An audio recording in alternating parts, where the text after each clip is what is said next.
Hello everybody, welcome to the God Mode channel. Happy to have you all here. Welcome to our Friday night D&D game. Tonight we are playing session 14 of Lucent Odyssey, our mixture of Dungeons & Dragons 5th edition along with Oregon Trail. Hopefully you're all having a fantastic evening, and let me make sure that I have the desktop audio fixed here. Okay, that should be fixed. Someone talk real quick. Testing. All right. I don't know if that's picking up. Let me test another thing. Let me test this. Okay, try it now.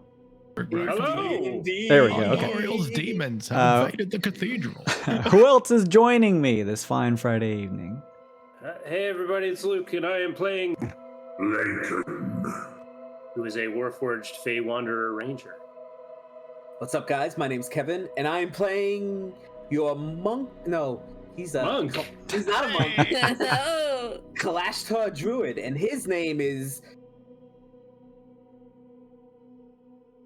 The bathroom break, everybody.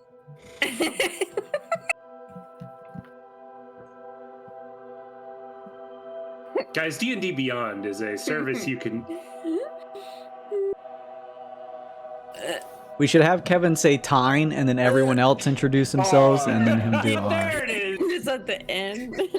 Bye. All right, What's who's up, out? everybody? My name's Slim. I'll be playing a a bugbear rogue by the name of Uncle Jimmy. Hey, I'm Kyle. I play Professor Bark, Furbolg Alchemist Artificer, Circle of the Moon Druid, Professor of Alchemy at the illustrious Ravis Eterna. Hey guys, it's your girl Amanda, and I'm playing Opie Stickyfoot, a human ranger swarmkeeper. Hi, everybody. I'm Nick. I'm playing Forte. He's a dwarven mechanic. Sent here to take care of the wagon and make sure the well-wishers get down to the Radiant Wells. Thank you, everybody. I appreciate that. Did I miss anybody? No, I don't think so. Nick is the last one? All right. Happy to have you all. Really appreciate it. As always, I want to quickly do just some fast housekeeping, and then we'll dive right into some D&D. Thank you, Amanda Otten, for the beautiful character art for all of our characters in this campaign. That's the link to her socials. Go check that out. She may have some commissions going on. If you're interested in playing D&D and want a beautiful piece of character art yourselves, thank you so much, Amanda. Let's see here. We have a new community challenge. We do this every couple weeks specifically for this campaign. And this week we are kicking off the Golden Gleedlekin Encounter number 2.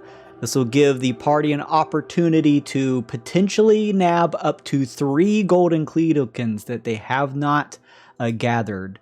I believe there's like 12 species in total, so I'm just now kicking off that Gleedlekin Encounter Challenge. I think you can submit up to 2,000 of your Twitch channel points. So if you have if you have like a backlog of Twitch channel points that you want to kind of burn on, make sure and donate to that. Every time I stream, you can come stop in and donate a couple extra points. We use stream stickers here on the channel. Go check those out. A mouse over the screen, you'll see it over on the right side, and click on those. We also use a ton of homebrew rules, so instead of trying to explain them all to chat every time, you're going to see a floating log over here on the side of the screen. It's going to have a lot of exclamation mark chat shortcut commands that you can punch into the chat and see the resources for the group's wagon, the homebrew rules, everything else. During the week, I'm streaming outside of our typical Friday night D&D stuff, putting together a fun Twitch interactive version that merges D&D 5th edition along with a monster raising / battling game where you in the chat are the player.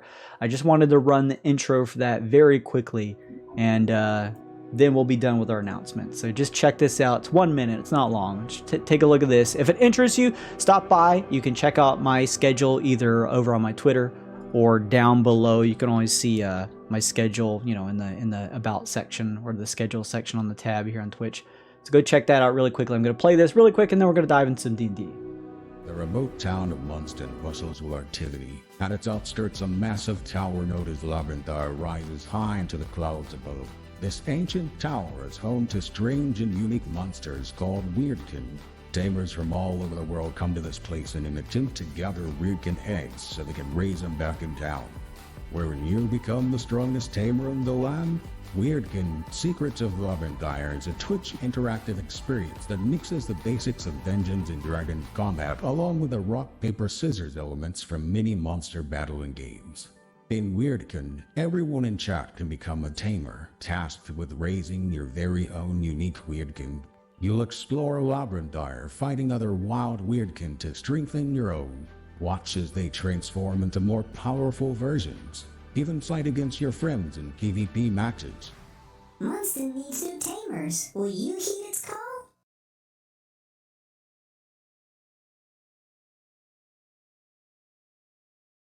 No. Players are not allowed to donate to the own Twitch channel points. Thank you, Mama Bear, for donating towards that community challenge. Yeah, thank you, Mama Bear. Yes, those of you who are interested, come stop by Monday through Thursday as we play test for getting ready for the official release of Weirdkin. Come check it out. You can play in chat, even if you're not too well versed in D&D. It's pretty easy to figure out. Make sure and check it out, and take a look over in our Discord for more stuff related to it. Yes, a community challenge, Discordian. All right, we're gonna dive into some D&D. I'm gonna play the intro to our campaign, and then we're gonna kick things off.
Sounds like everyone is good with their cards. Oh, well, that's a bummer. Oh, look at those D20s. Yeah, let's roll to see. Oh my gosh. Oh my gosh, guys. Oh. Wasted our 20s early, baby. Uh-oh. I thought for sure it was gonna be me I'm again. gonna cook dinner. I'll be back. Yeah, I was gonna say. Kevin, if you don't mind, please tell us what happened last time on Lucent Odyssey. Not gonna do it in Kev. We don't have all night. No, we don't. No, we don't. No, so we were all still in this village whose name escapes me. Epicedium. Epicedium. It's just a We would unique name. No relation to bit. anything of the plot. someone Google Epicedium. So I already saw the name. I'm not happy we're about trying it. we're trying to figure out what happened. Like the guy's wife, he doesn't remember. We were trying to figure out. Apparently, we might have had another companion, and Jimmy had wrote in the floor, "Never forge." So we're walking around trying to figure this out. We go to the address that we found somewhere. I don't remember where. I'm sorry. Or something. Because we met up with what's her face, Lavender. I don't remember how we found out about Lavender. She How'd we left run you into all Lavender? a note. The note was from her. Okay. Mm-hmm. And she tells us that, and she leads us around the town, trying to show us something which none of us understand what she's saying. And when we get back to her house, she tells us about this creature that nobody can seem to see or hear other than her, because she's deaf. That's important. It's giant creature with multiple heads, she says, and no one seems to see it, and it eats people, and then no one seems to remember that person. And so she's trying to convince us to help get everyone out of the town. Before that, we found a hole that led into the sewer, that led down to this open pit with a bunch of skeletons, bones, but nothing else really. We found a backpack with stuff in it. Don't remember what.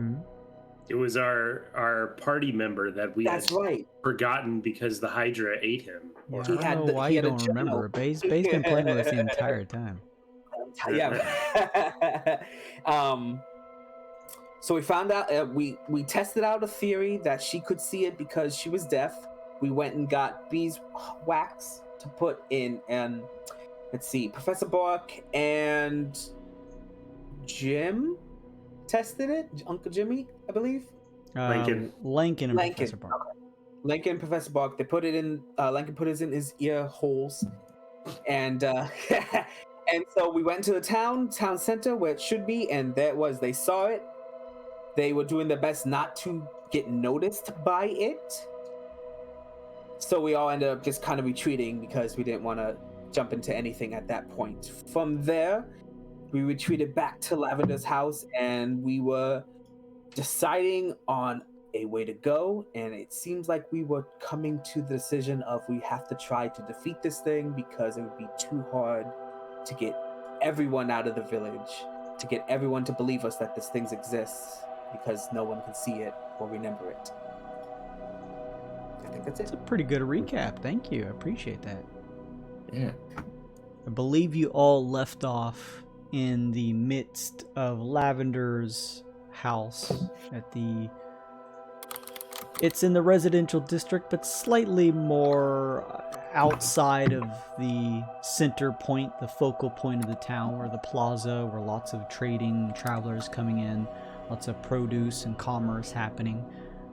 So a little out of the way, you all take refuge within Lavender's place. She is a female shifter who is deaf, and you all did a little bit of a reconnaissance mission with Lincoln and Professor Bark, gathering some intel and coming back to her place to formulate where to go from here. This has nothing to do with your well-wishing in terms of closing the wells. However, it is a town in need, and to some degree, perhaps helping the town would be a huge boon to the global harmony of the passage itself. So with that in mind, you had all taken to trying to formulate some type of plan, and that's where we kind of left things off. So as each of you sort of stand in Lavender's hovel, you see her over her desk, watching you occasionally, throwing her eyes back at each of you to watch your mouths as they move so she can listen in on the conversation. She herself writing notes just in case, trying to take as much as possible. You all know, now that you've seen the effects of the creature, can understand how important stuff like that is. Yeah, you all stand here, Lincoln, Professor Bark, Tyne, Uncle Jimmy, Opie, and Forte, in her house. What would you like to do? Lavender, do you know when the beast retreats to its lair? She grabs the book that she's been communicating with you in the past and writes. It typically, is it diurnal? What's the term when you go out during daytime? Diurnal, yeah. She writes diurnal and writes, it typically sleeps during blight time. She writes, though its schedule may have thrown off with its interest in your party.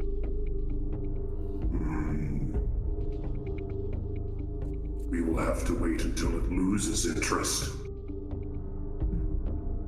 How long would that take? Can we risk more lives? She sees you say this, Tyne, and then begins to scribble in her notebook and turns it and says, depending on how many of you use the wax in your ears, you'll be able to see it. It's safe to assume once it retreats back into its sewers, it is going to rest. We will have to work quickly and remain silent and hidden until then.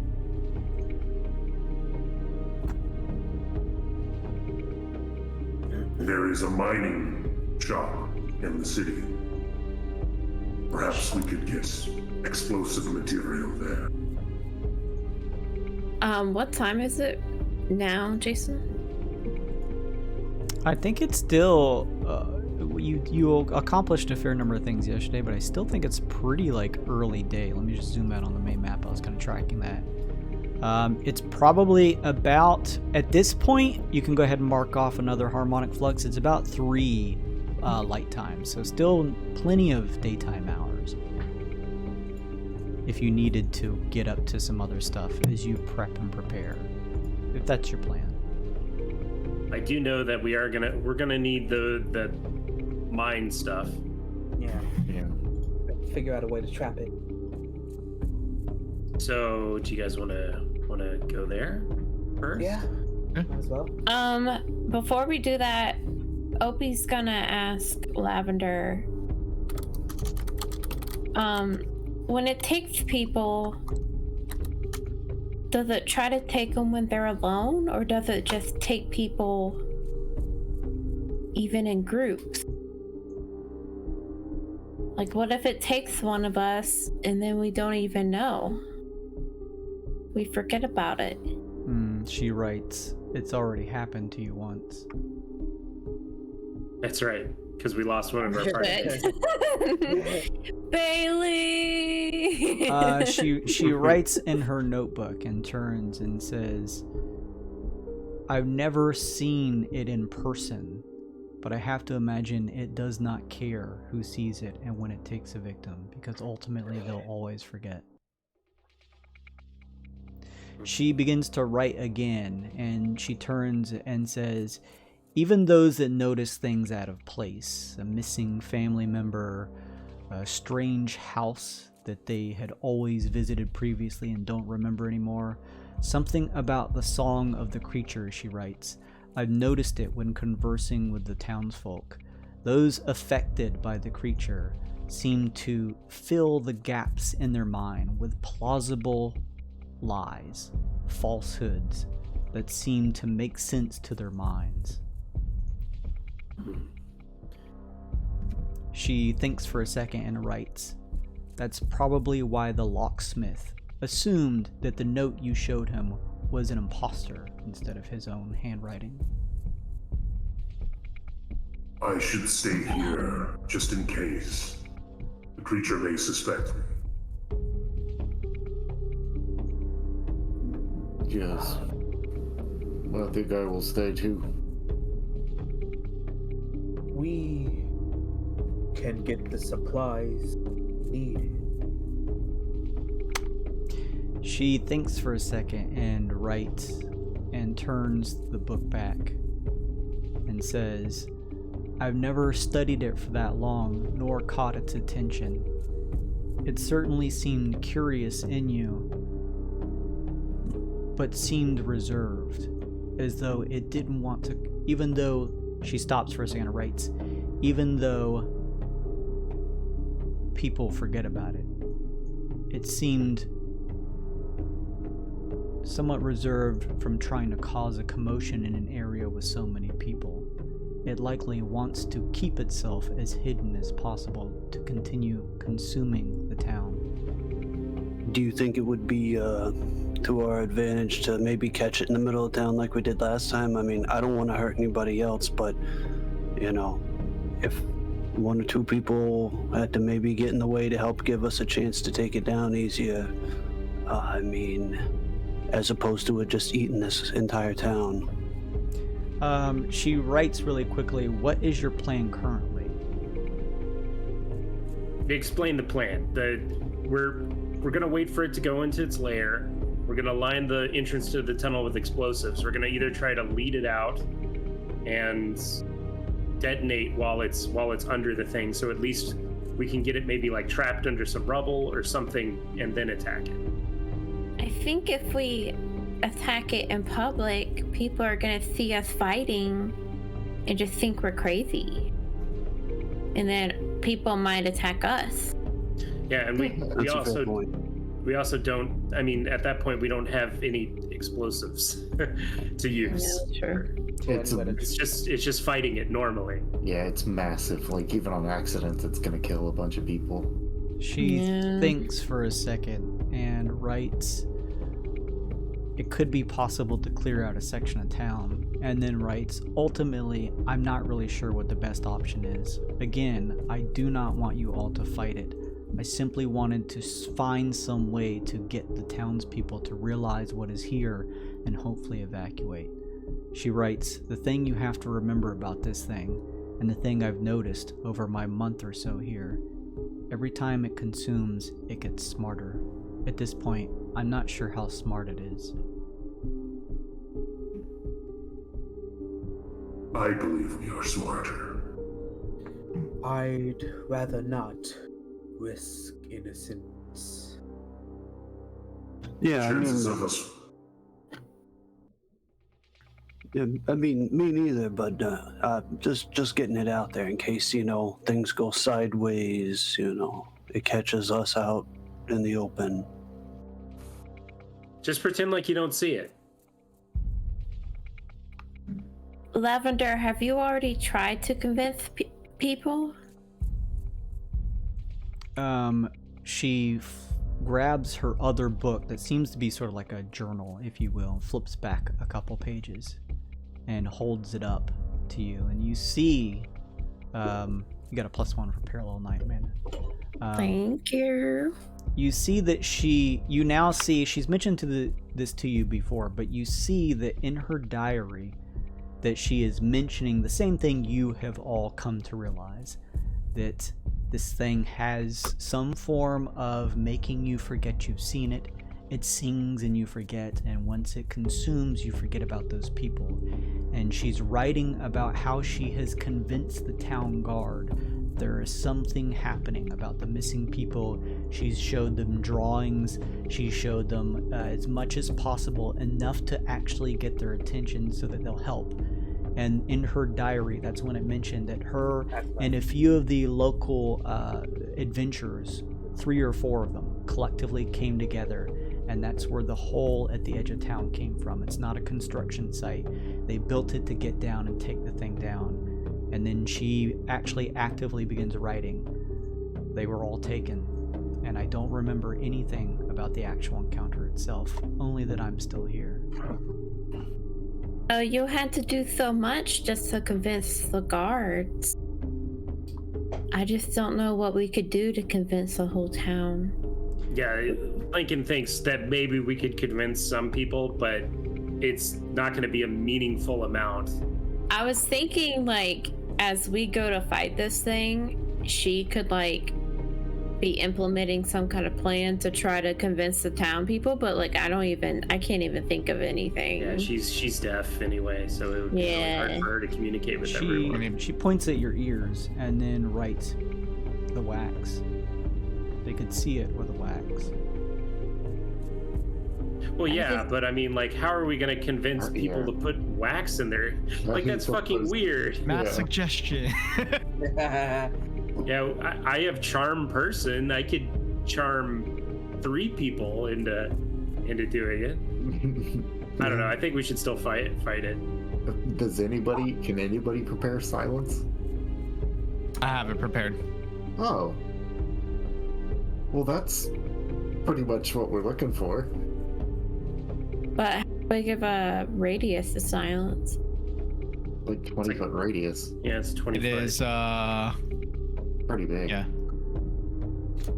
There you go. Yeah, I mean, not Not to muddle up and make a more confusing plan or anything, but yeah, if we had a handful of them come down under some other pretense, oh hey, we're going down to the mines, we got some stuff to show you. Okay, silence. Oh my god, have a handful of extra people, but Okay, that's not a bad idea. Like we could maybe convince, like, if there's any guards left or any like administration left in the city, we could maybe convince them to come down and be like, hey, we believe there's a monster in town.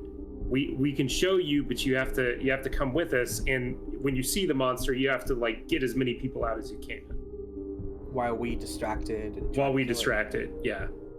Yeah, like I still think ultimately like we're gonna have to fight it, but I'm just thinking like as a backup plan, if we could try to get at least some people out. Yeah, you see Lavender's eyes kind of widen and her face have a slight more brim to it as she nods, as she seems as though she's agreeing. She begins to write again and says, Mayor of the town is currently out doing a couple, signing some trade documentation in next region, but still plenty of guards and those in higher authority here. I convinced the guards once, but the creature took them. If not for the creature taking them, it could have been a possibility that they could have warned the townspeople. Well, we could sow them the creature and then make sure that they escape while we distract the creature. So that while we're fighting, the guards can go up and can start to move people out. Yeah, that could work. Idea. Maybe there's like a guard tower or somewhere where the guards could stand where the monster can't see them very well. And that way they can see the monster and know that we're telling the truth. And they could be doing this while we're setting the trap even. Everyone make a history check. A story. Her story. Oh, Forte with the good boy. I definitely know a big stone structure if I see it. Oh, don't you also get like fucking advantage on stone, don't you? Because you have stone cutting because you're a dwarf. I think it's if I'm in contact with it. Oh, like so niche. Yeah. Like, let me just double crit. Let's just waste all the 20s before we need them if we doing something where we need to live or fight. That's exactly what's happening. Fuck me. Forte and Opie, was that with advantage? Or are you just taking the first one? I mean, it's the first one, which is a dirty 20. I mean, most of you, pretty much all of you, essentially, because this isn't a hard check. You would remember over at that area where you saw the hole that was dug into the ground. It wasn't like right above you at the wall right next to you, but there was a guard tower probably 30 feet down the wall itself that kind of sat at the top of this wall that stretches up about 60 or so feet into the air. So we could convince them, and even if they don't like fully convince, like just watch this direction, and if you see something weird, just react. Who's the most persuasive? I actually have a +5 in persuasion. I think the thing is, though. What do you guys have? No, I'm saying yours is probably the best then. I think the guards can't freak out, or else the monster's just gonna kill them. And that's B, why we're saying go to a guard could be tower. up in the guard tower, where like they can, away. Yeah, where the monster's not going to see them. But also, after we just have to make sure that like if they see it with the wax on their ears or like in silence or whatever, and then they go to tell people, they can't see it again, or else they're just gonna forget. They're gonna forget everything. That's why I think the monster has to be like sleeping, and they have to see it and then leave. They could try to get people out after, like at night while we're setting up. Yeah, but yeah, they can still see it. Lavender writes, as long as they keep wax in their ears, they won't forget. This is true. That's true. Outside of the silence, yeah.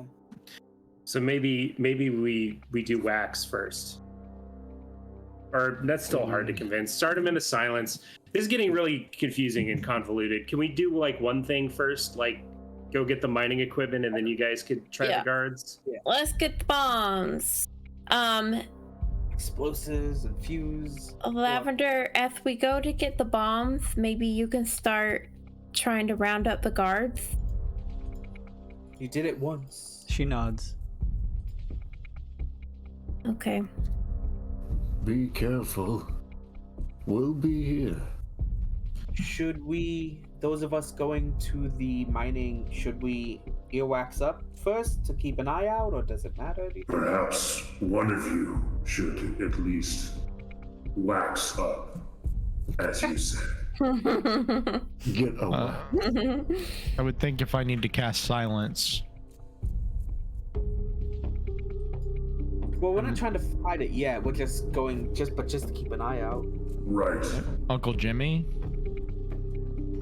Who else going to the mine? I'm going. Jim, you going? I mean, I can sneak around pretty good. I don't know how good I'd be at convincing that thing that I'm not, but looking at it, but I can go with you. I don't think anyone should go alone. Yeah, I think perhaps Tynar, you should. You are mentally connected to us all. Yeah. Unless True, I don't need to hear you. could our druids like turn into birds and fly over there, buy the stuff, and fly back? How would we get the stuff back? Is that stuff Be too bigger heavy birds. Let me see. How did a coconut get here? I think just as long as They you come in just... parts. Oh, I can't. I don't think we're strong enough to do flying. Yeah, we don't have flight, but I get your point. Like something innocuous. Like a kitty cat. Like a kitty cat. Could we? I like the idea, but I stick out in a crowd, and I'm also not very stealthy.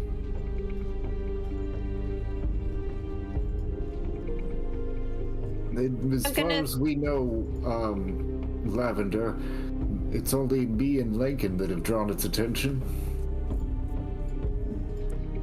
Right.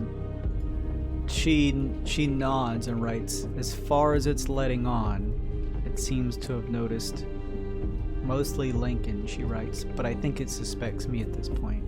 She then writes, I'm not actually sure if it fully knows that you were aware too, Bark. Fair enough. Well, I am used to saying unseen. Alright, well, why don't you all go talk to the guards, and Tyne and I will go do the shopping. We'll keep out of the way and come back as quick as we can, while yours may be a more circuitous route. That way we keep our most exposed assets, he motions to himself, as secure as we can, while getting as much done as we can. I will stay here with Lavender. Watch. Always watching. Alright. Break. Alright, so whose team first goes where? What team are we focusing on first? We're splitting up the party. Never. Do we want to do the explosives? Do we want to go first, Kyle? I mean, yeah, I guess. Because we're essentially just going to slink there and do purchase menu and then slink back. So hopefully it's not difficult. Oh, take the cart. Load it all on the cart. Yeah. Because remember, it's outside? It's outside the city, isn't it? No, it's inside the city. Can we basically pull up to the inn? Yeah, we rode it to the butcher guy also. Isn't that in the city? Yeah. Oh, okay. Yeah. Mm-hmm. Yeah. Yeah, there's like it's like a stable area built onto the interior of the wall as you like pull in through the city gates. We found that flask last time. That's something I forgot. That's right. in the wagon. Yes. The holy flask that had alcohol in it. Yes. Anyway, point being, if we keep the explosives in there, they'll probably be safe. And our cart also has those lights on it for when we're up during blight time to fight the thing. Good idea. Okay. Very good. And it has a turret on top. Don't forget that.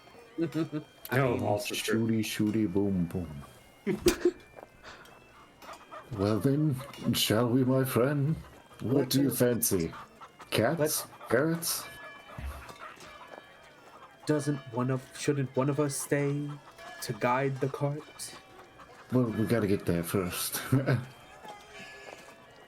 So to be clear, what are you doing with the cart? We're going to get the cart, load it up with the explosives, and then bring it back here, correct? To the lavenders? Yeah. Okay. You go and check your wagon out.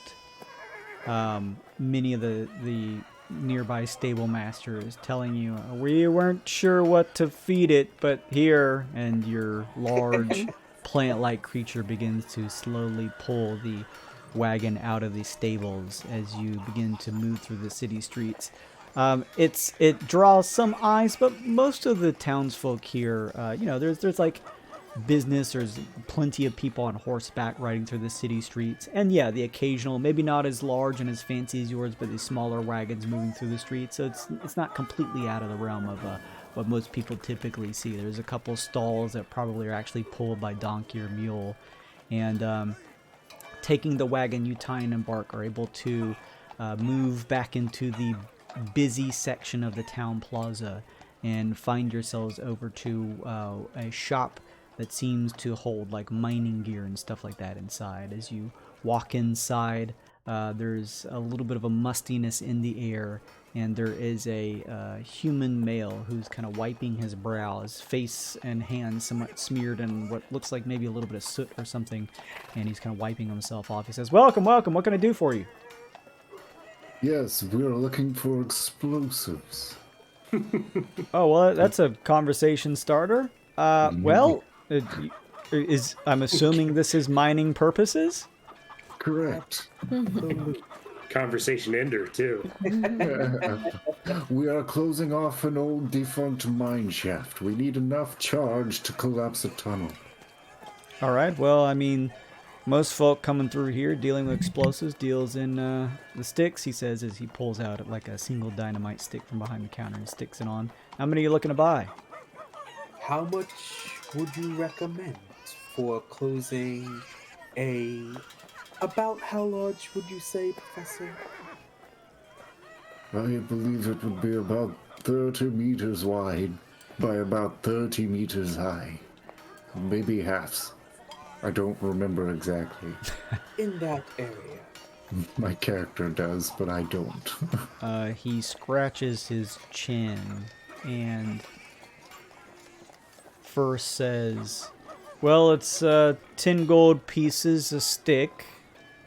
But if you're looking to close something with that type of mouth to it, well, there's a lot of different factors. It depends on the dryness of the rock around, if that's going to collapse in, things like that. I think, personally, I wouldn't go with my own opinion, but, if you're just asking me to give you a ballpark, I'd probably say, I don't know, 5-6 bundles of the stuff. A bundle is what, 60 gold? A bundle would be 10 sticks, 100 gold. Well, that got pricey quickly. We have 258 party gold, and then I don't know how much we have amongst us. I got 100. I've got 60. Ooh. So that's 400. We could do 4. Should we check with the rest before we spend all the gold? Well, the nice man told us how much to buy, Tynar. I'm just realizing it's 2 very old men at the what kind of iPhone would you want? Can I pay in pennies, please? Have that 42 cents. Little Jimmy needs these explosives. Otherwise, his birthday party won't. Yes, well, I'm gonna try and remember in character how big the tunnel was. I don't remember out of character. I guess I'll help you. History. It was like 30 feet wide, Okay. close to that. Something similar. Okay. 30 feet wide, well, probably like 30 feet high once you got into it. Cool. I think if we place these charges strategically, we can get away with probably half of your recommendation, my good sir. Yeah, again, I sell the stuff. I don't actively deal at these sites, so, take it with a grain of salt. Sure, it's just that we're trying to keep large creatures out, like cows, something the size of cows, or bigger. You know. So we don't need quite. I'm over-explaining myself. We will take 3 bundles. Does 3 sound reasonable? You mean like getting in the tunnels? Not getting Correct. out of the tunnel? Like there's not cows coming out of a tunnel. No, that would be preposterous. That'd be terrifying. Yeah, that would be pretty Cows living scary. in a tunnel. Cave cows. Could you imagine? I could. Although around these parts, probably something like that. Here, you want 3 bundles? 3 bundles, my fine sir. All right. Hey, be careful with these. I mean, they're pretty, tight and they're pretty secure. But just in case, keep them away from fire. Yes. Unless of you're course. ready for them to go Really? off. So, I'll throw in my 60. I think what we had 250 and. There's 258 in the cart. Okay. Well, we'll figure it out. But with my 100, we got 300 altogether. So just make it easy and say 200 off the party gold. Okay. Then we can decide how much you all want to pay me back. I would give you my time gives you 60 gold because he doesn't care about gold. Lincoln will give you some once you guys are back. We'll figure it all out Yeah. later. I imagine there's going to be a lot of gold exchange. Do All right. we need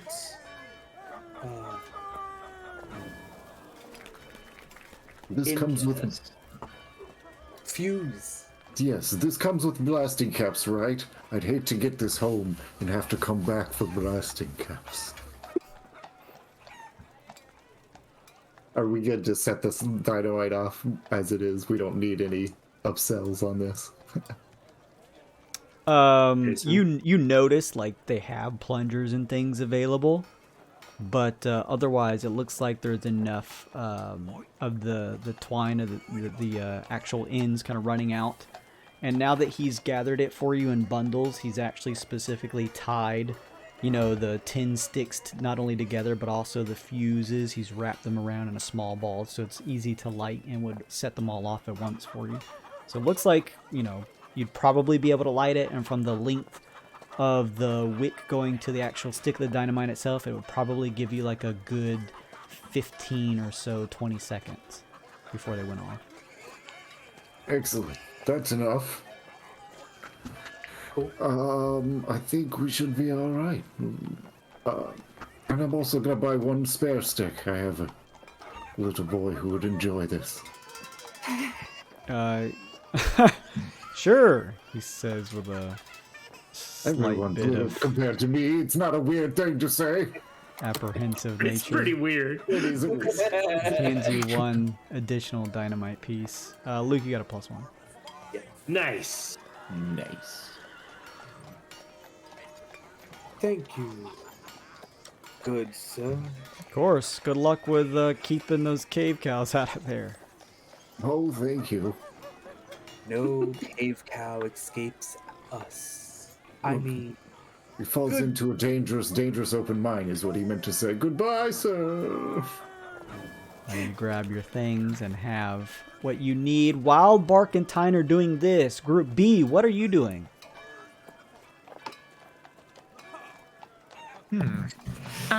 That's the get the guard group, right? Yeah. Yes. Well, we go to where the guards are. You see mostly like there's not a ton of guards in the city streets. Give me a perception check, those of you who are in Group B. And I'm assuming, I don't think you picked a specific party member to wear like earplugs, right? Yeah, we picked Tyne, and then I pilfered Tyne. Okay, that's fine. Just making sure. Who wore them last time? Lincoln and Professor. Mm-hmm. RP wise, I don't think Opie would be a good choice. So either Uncle or Forte, I'd say. Don't all jump at it at once now. Well, I mean, you don't have to. I just wanted to make sure I didn't miss that someone was like walking around with wax in their ears. That's all. If none of you did it, that's fine. I just was just making sure. No, I think we do want to do somebody, right? Yeah. I said I got it. Yeah, Okay. Forte, you walk around, and other than feeling sort of the slightly expanded vibration of the cobblestone around your feet, you hear nothing but pure silence. You all make perception checks. You spend 15-20 minutes walking through the town trying to find and see any of these guards. You notice at the outskirts of the city walls, distanced probably every few blocks, a space of maybe like 100 feet in between each is a guard tower that sits up on the walls themselves. And I think everyone would notice it. You can see that there do appear to be the silhouettes of people up in the watchtowers. Uncle Jimmy, with your natural 20, you also notice one or two guards amongst the city streets here. It's certainly much more difficult to spot them here in the city streets, as they're sort of standing a little outside of the hustle and bustle, behind most of the crowds of like the traders and merchants, just kind of keeping an eye on things. But you notice two that are on sort of like the main marketplace street that makes up the central hub of this area. And Forte, as you're doing all of this with your perception check, as you continue to peer around, focusing in the fact that you can't hear anything else, you don't ever spot anything that looks like this creature that's been described to you. So that's what you see with your perception checks.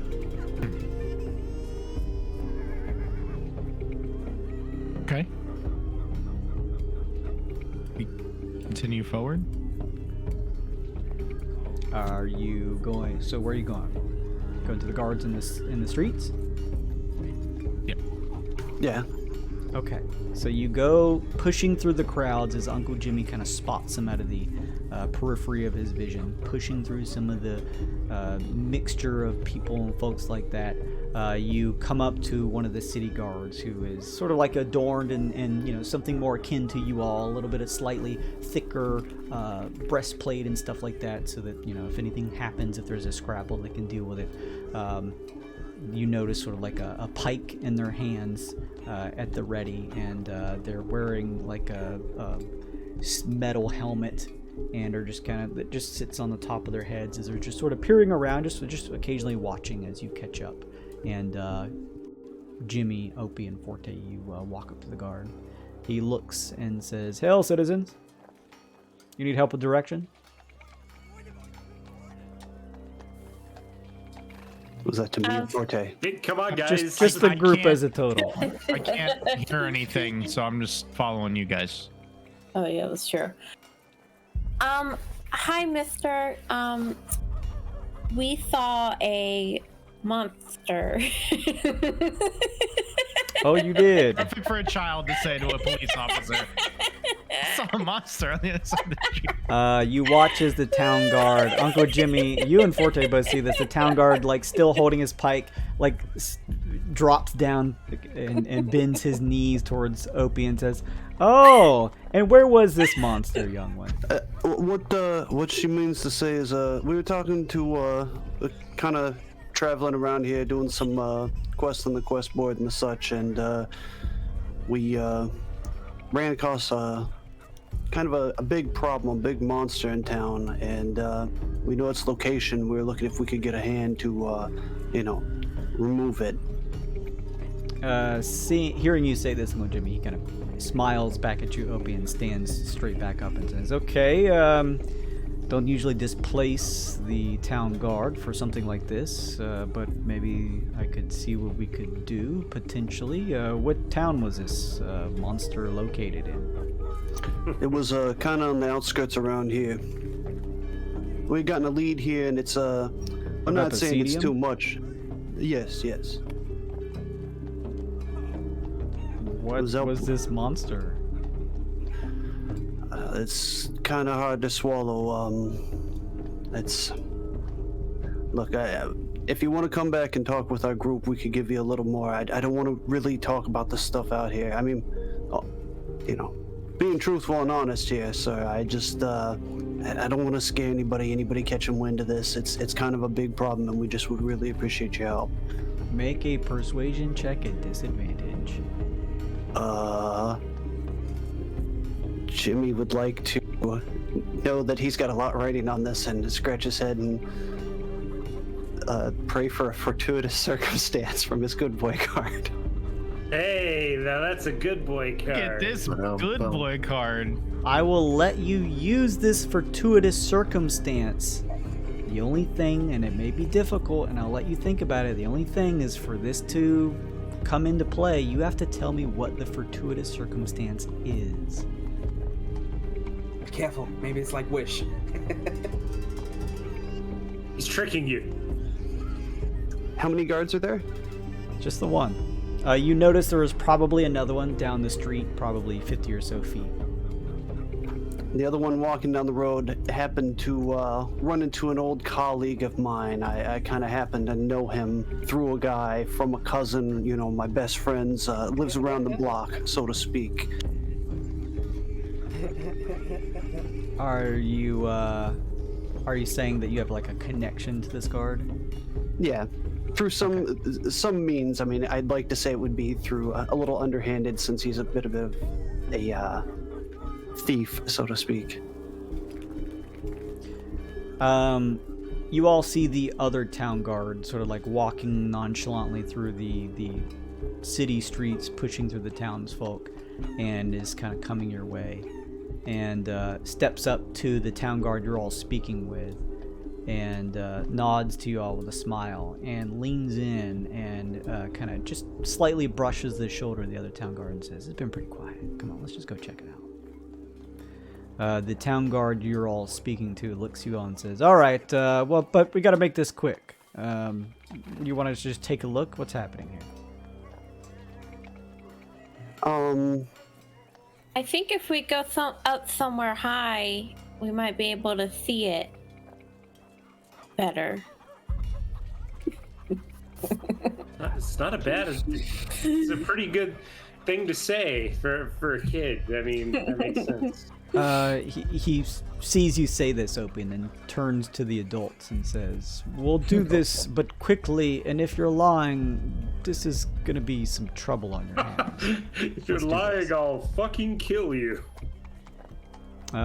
Lead the way, the town guard says, and both he and the other that you had, maybe waxed a little bit, continues to follow. So you have two town guards. I would say at this point, if you want, because you are mulling the busier section of the town to find these town guards, that you would notice and be able to regroup with Tynar and Bark, if that's what you want to do. Yeah, I don't really see any reason not to. Okay, just making sure. Yeah, right? This would be a chance if you wanted to regroup, you could. Bark and Tyne are kind of walking through the city streets along with their wagon, leading the large plant-like creature at the front of it. Yeah, I think we regroup. Yeah, hello. Greetings, citizens. You see two town guard kind of walking along with Uncle Jimmy and Opie and Forte. Mr. Guards, this is the rest of my dads. 2 of my other 3 dads. Yeah. Nice to meet you all. That's what it says. Forte, make another perception check. Yeah. All right. No sight of the creature. Continue to press on. As we're walking there, Opie's gonna whisper to Professor Bark. What if we get up there and we can't see the creature anywhere? We're gonna look crazy. That is a risk. I meant to bring that up before we started this plan. I forgot though. Well, the best we can do is just get up there and stall for as much time as we can. You need to start making to-do lists, Professor. You're right. So, I would ask you all, where in town there are guard towers stationed on the walls with steps and scaffolding that lead up to each, pretty spread out equidistantly with a gap in between. If you were to make a guess at how many watchtowers are on the walls collectively throughout the entire city wallature that surrounds the town, you probably guess there's 10 or so. What guard tower are you going to? Are you going to one that's close by the busy streets of the marketplace? Are you going at the edge of town where the hole is? Where are you leading them? I am going to make an argument for it being a insight check, and here's how. Being one of the world's leading animal behavioralists, knowing where its den is and where we've spotted it hunting, I think I can predict where we might find it now, especially now that I know that it's diurnal and will be setting back to its lair. Surely by this time of night, we can guess the circle that it might take. When you say night, are you actually saying out of character that it should be nighttime? No. I'm saying that it's a day hunter and it's still light out, right? Yes, okay. I was just gonna say if Bark thinks that the sun's about to go down, it's not yet. It's not yet. But I'm saying we know that it's past midday, so if ever it's gonna start heading back, it might be now. Not yet. Not yet. It's still only about 3 or so light time, so there's still. That's right. That's the start of it's the a little day, confusing. Not the end of the day. No, yeah, days in our game are 12 hours, so I'm fine if you all want it. If this was your plan, I get it. It's obviously it'd be confusing in person. If you want to say you waited a couple hours so that it's probably approaching blight time, then you could do that. Was that your plan? I think we just wanted to try and see it, but okay. I mean, it's still 3 light time, so for everything that Lavender's told you, it's diurnal, so it may be out here somewhere. If we're gonna try to show them now, shouldn't we be near the center of town because that's where we saw it before? Right, that's what I'm saying. I wanted to make a insight check to see where I think it might be on its hunting path versus what we already know about it. I would say you can make an insight check, but I would say what's going to help you more would be a survival check. Survival. I'm not +4. This thing is doing its hunting rounds. I'm not trained in survival, but Opie will make a survival. Yeah, anybody can make a survival check. You'd all collectively know this. Okay. Well, 30, 20. I would, but I don't know what you guys are doing. I'm trying to intuit where it's gonna be. Well, wait, unless Tyne's with us and can if you could telepathically tell me what they're doing, then I could roll. Oh yeah. Or give somebody advantage because I'm trained. I'll mind link you and tell you what's going on. Okay. Make a check too. I'll roll. Oh shit. Well, you can't have 2 good boy cards, but throw this one away and get a new one. No, hold on to that one. Oh. Opie, and especially Forte.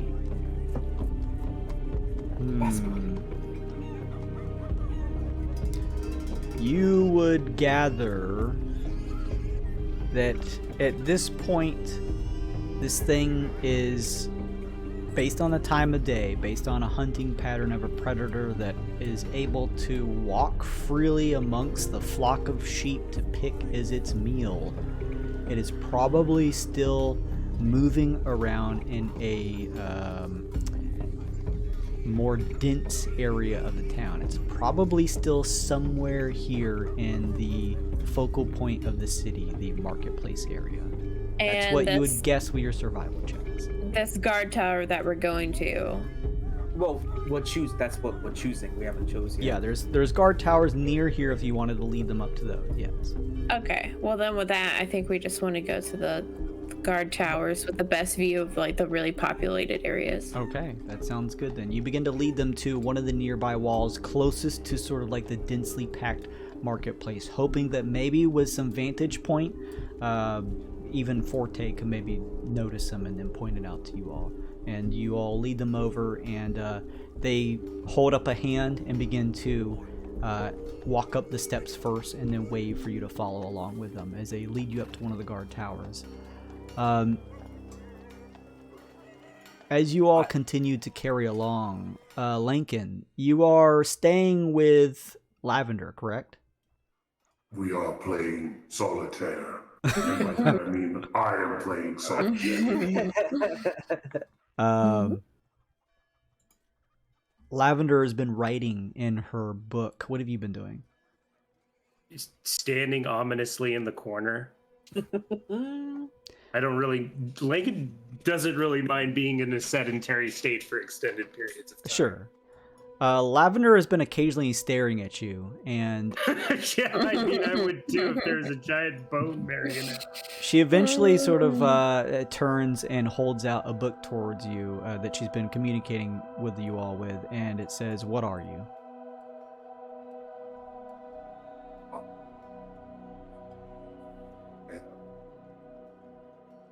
Lincoln.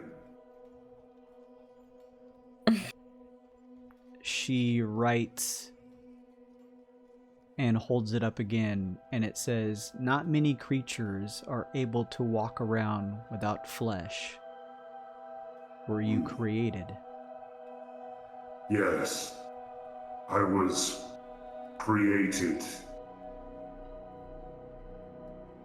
There was a needle and thread of gold and silver, and a great many bones in a place that was wrong.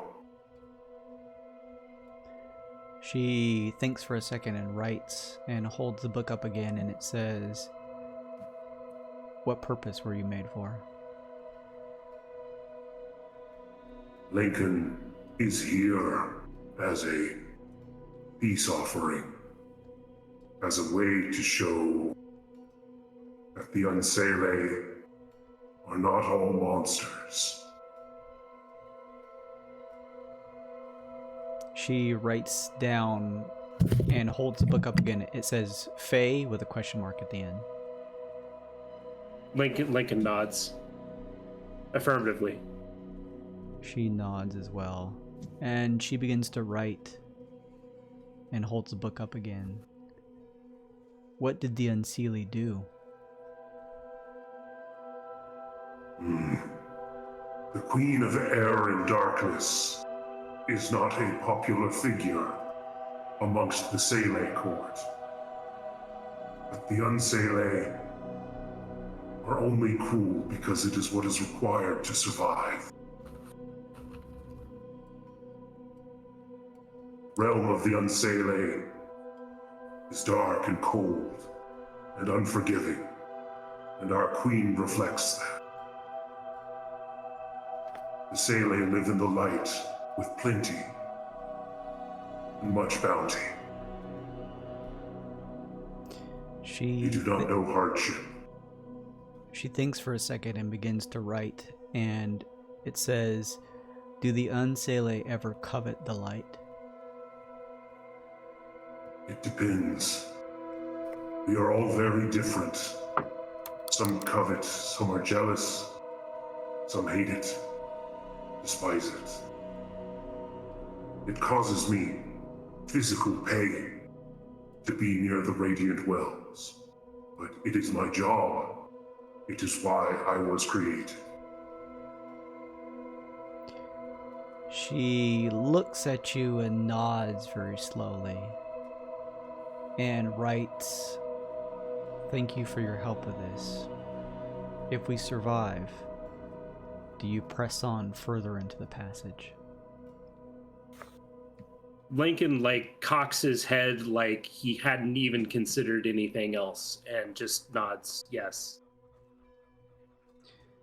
There's almost a slight solemn look on her face, and she nods as she writes, "Well, if that's the case, and we make out alive, I wish you the best of luck." Thank you, Lavender. I hope that we can save this town. She smiles, somewhat half-heartedly, but with a smile all the same. Come on, Lavender, get in the game. Get pumped. We're going to do this. I don't say in character.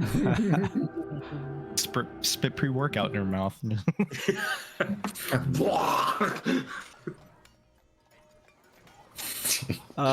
You all climbing, probably at this point, about 60 or so feet up in the air, reach the top of a guard tower. One of the guards, as you all begin to form into this guard tower area, is it's got, it's probably all around 30 feet wide by 30 feet, and has this obviously open area. There's a waist-high wood at the sides, and then there's an open view of the entirety of the city down below, and of course there's sort of a coned top to the tower. And there's a guard standing here peering out as the two guards head up. The one town guard looks to C's and says, "Oh, visitors! Are we doing sightseeing now?" And the other two town guards say, "Not exactly. It'll just be a couple minutes. They're saying there may be something going on in town. Just want to check it out really quickly. I mean, something is something, right?" And the town guard kind of laughs. He's got a toothpick in his mouth that he rolls around and says, "All right, what you all got? What's going on?"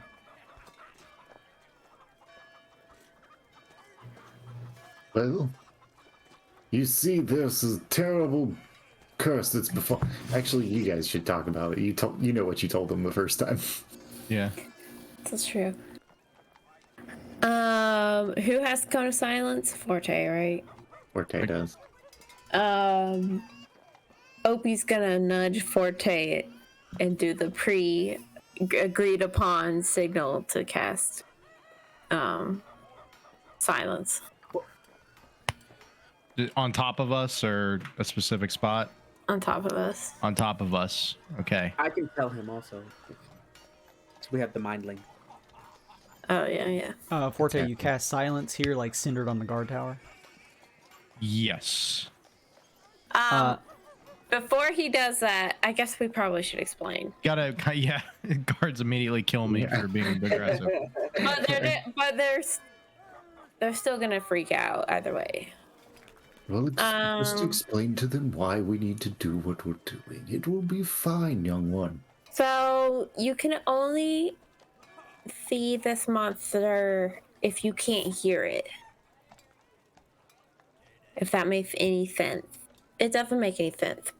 But the guard at the guard has been at the watchtower. He's kind of leaning over with both of his elbows on the side, kind of just very nonchalantly looking down at town. He rolls a toothpick in his mouth and looks to the others. This is a joke. And now Mr. Forte here is gonna cast silence, and then we're gonna find the creatures. Actually, does Forte see the creature? I was gonna I'm gonna ask Forte if he sees it. Yeah, he should probably look for it first. Forte, as the guards are kind of looking at you with a very quizzical, somewhat confused look, you quickly look over the balcony and peer down towards the busy city streets below. Give me a perception check. Wait, at 19. advantage. An advantage? Yes, I'll help you find it. Well, I guess I can't. Never mind. Not advantage. Okay. 19. Yeah, he wouldn't be able to see it if he can still hear. Yeah, So. I can't think of a way I could assist you finding something. But you I see it forget eating that I'm somebody. looking at. Oh, there it is. I forgot. There it is. I forgot. There it is. I forgot. Be a 19 roll. Forte, you peer down through the blocks of the city streets. This is what has been described to you as a very large creature. You should be able to see this thing relatively easily. It seemed like your teammates had noticed this thing quite easily in one of the marketplace stall areas before. It seemed to just be sitting amongst the people. Here, those, you scan the city streets, looking block after block. You don't appear to see any sign of the creature. You begin to worry a little bit, but just before you stop scanning the city streets, down, far away, several blocks out, almost at the outskirts of the marketplace, not out in the open, but in between two of the marketplace buildings, a small, tiny, narrow alleyway that stretches, connecting one block to the other, you see a gaunt, pale-looking face, its jaw distended and stretched out, a tongue slaking from side to side, where its eyes would be just sort of dug-in black voids. Its face attached to what looks like a long, extended neck, this pale, round form that stretches just into the darkness of the alleyway. And as you take note of this gaunt-looking face, Forte, as the occasional passerby walks past it, you notice, with that 19 check, Forte, it is looking at you.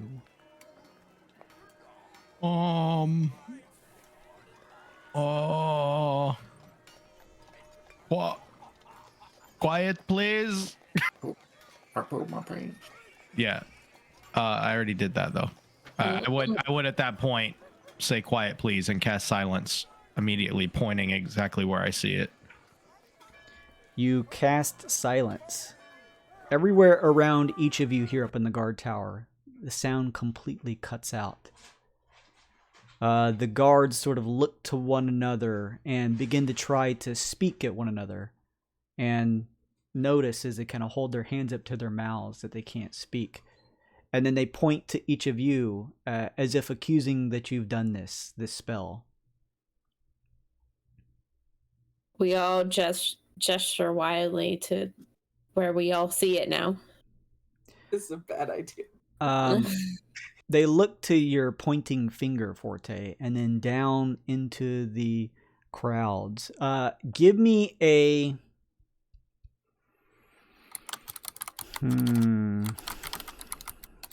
Did you all not tell him you were casting a spell of silence? Yeah. They kind of pre-warned him, I think. Okay. Yeah, Give me... we told them they can't see it without, if they can hear it. Forte. They didn't really understand what we're saying. Yeah. Give me, you choose the check. Give me a check to like specifically point out where this thing is. It is difficult to see. You were able to catch it out of the corner of your eye just before giving up. And now you need to try to point out this tiny little head behind one of the city streets to the guards. Pick a check that makes sense, and let's see the roll. Survival to track it. Okay, that makes sense to me. Let's see the roll. Let's see that roll. Do you want to use your card? Should have. Plus a D4. Oh, okay. There you go. It's a 10. They look. Of course, I rolled a 2. 3 of them kind of push up together at the edge of the guardhouse. Some of them throwing like a hand up to their eyes to block out the glowing twilight radiance of the Gleedokin above, peering down into the city streets. Forte, as you're pointing out to them, you kind of watch their faces to see if they're following along, and you look back towards your finger at the area where you were pointing at this face. You now see the face is slowly receding into the darkness, still staring at you with a wide, brimming smile on its face as it slowly is pulling back into the darkness. The 3 of the guards are looking. They keep looking at your finger and then back at the area that you're pointing at. They're sort of like leaning over the balcony a little bit, squinting. They turn to one another and just sort of shrug and then turn back to each of your group and throw their hands up, a little confused and somewhat agitated.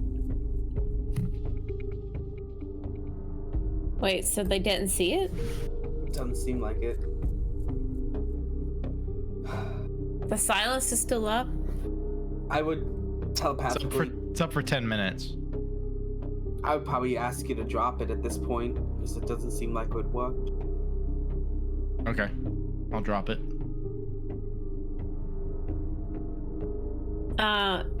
It appears our quarry has spotted us and retreated back. Did you not see it?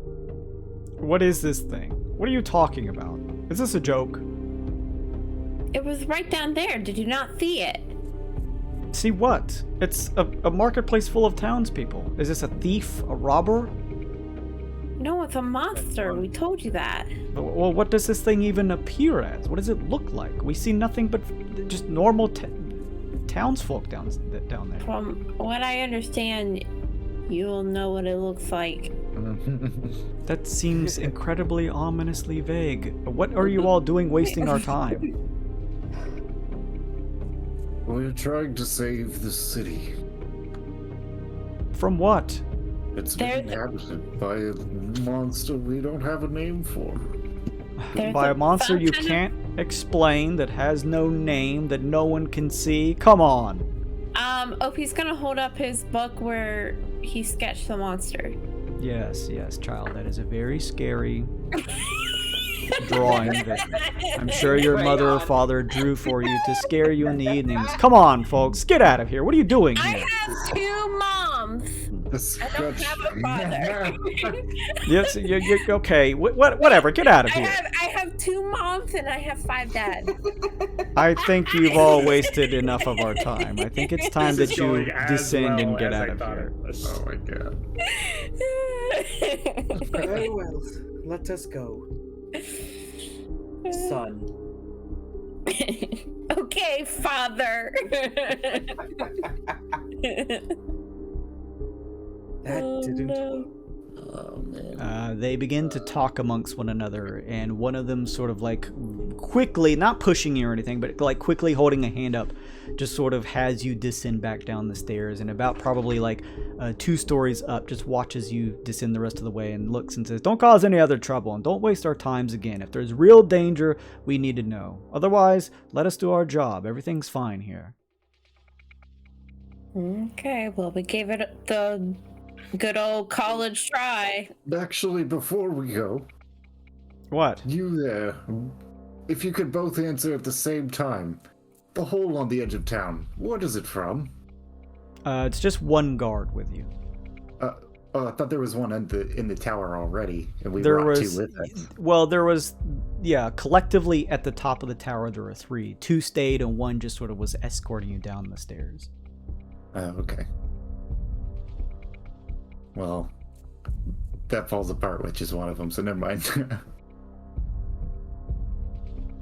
All right, you all find yourselves down the stairs and back into the streets of the city.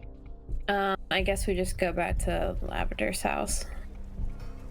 Unable to necessarily draw the attention of the guards to the creature,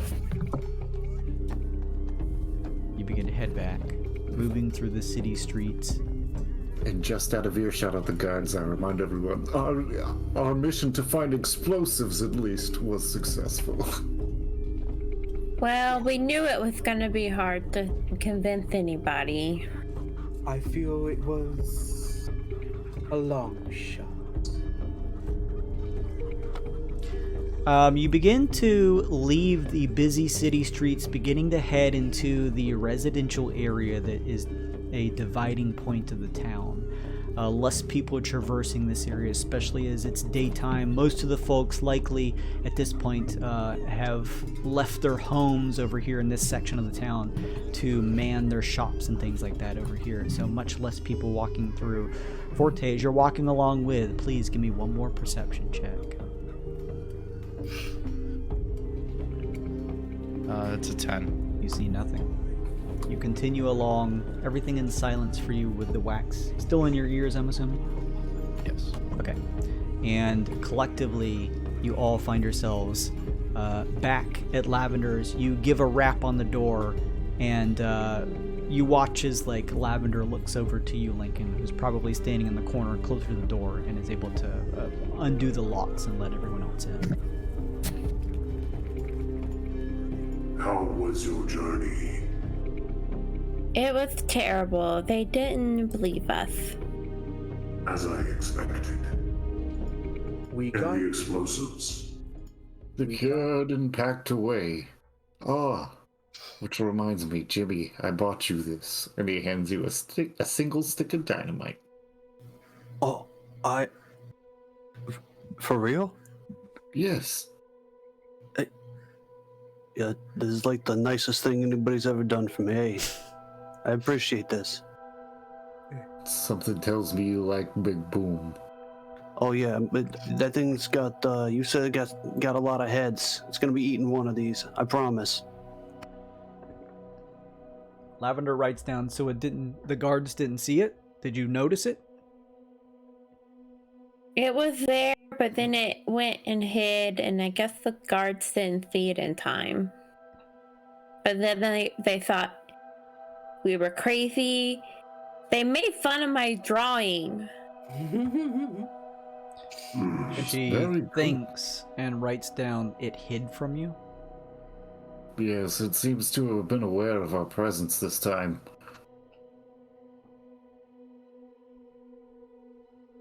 She sits back in her chair as it creaks. We probably need to...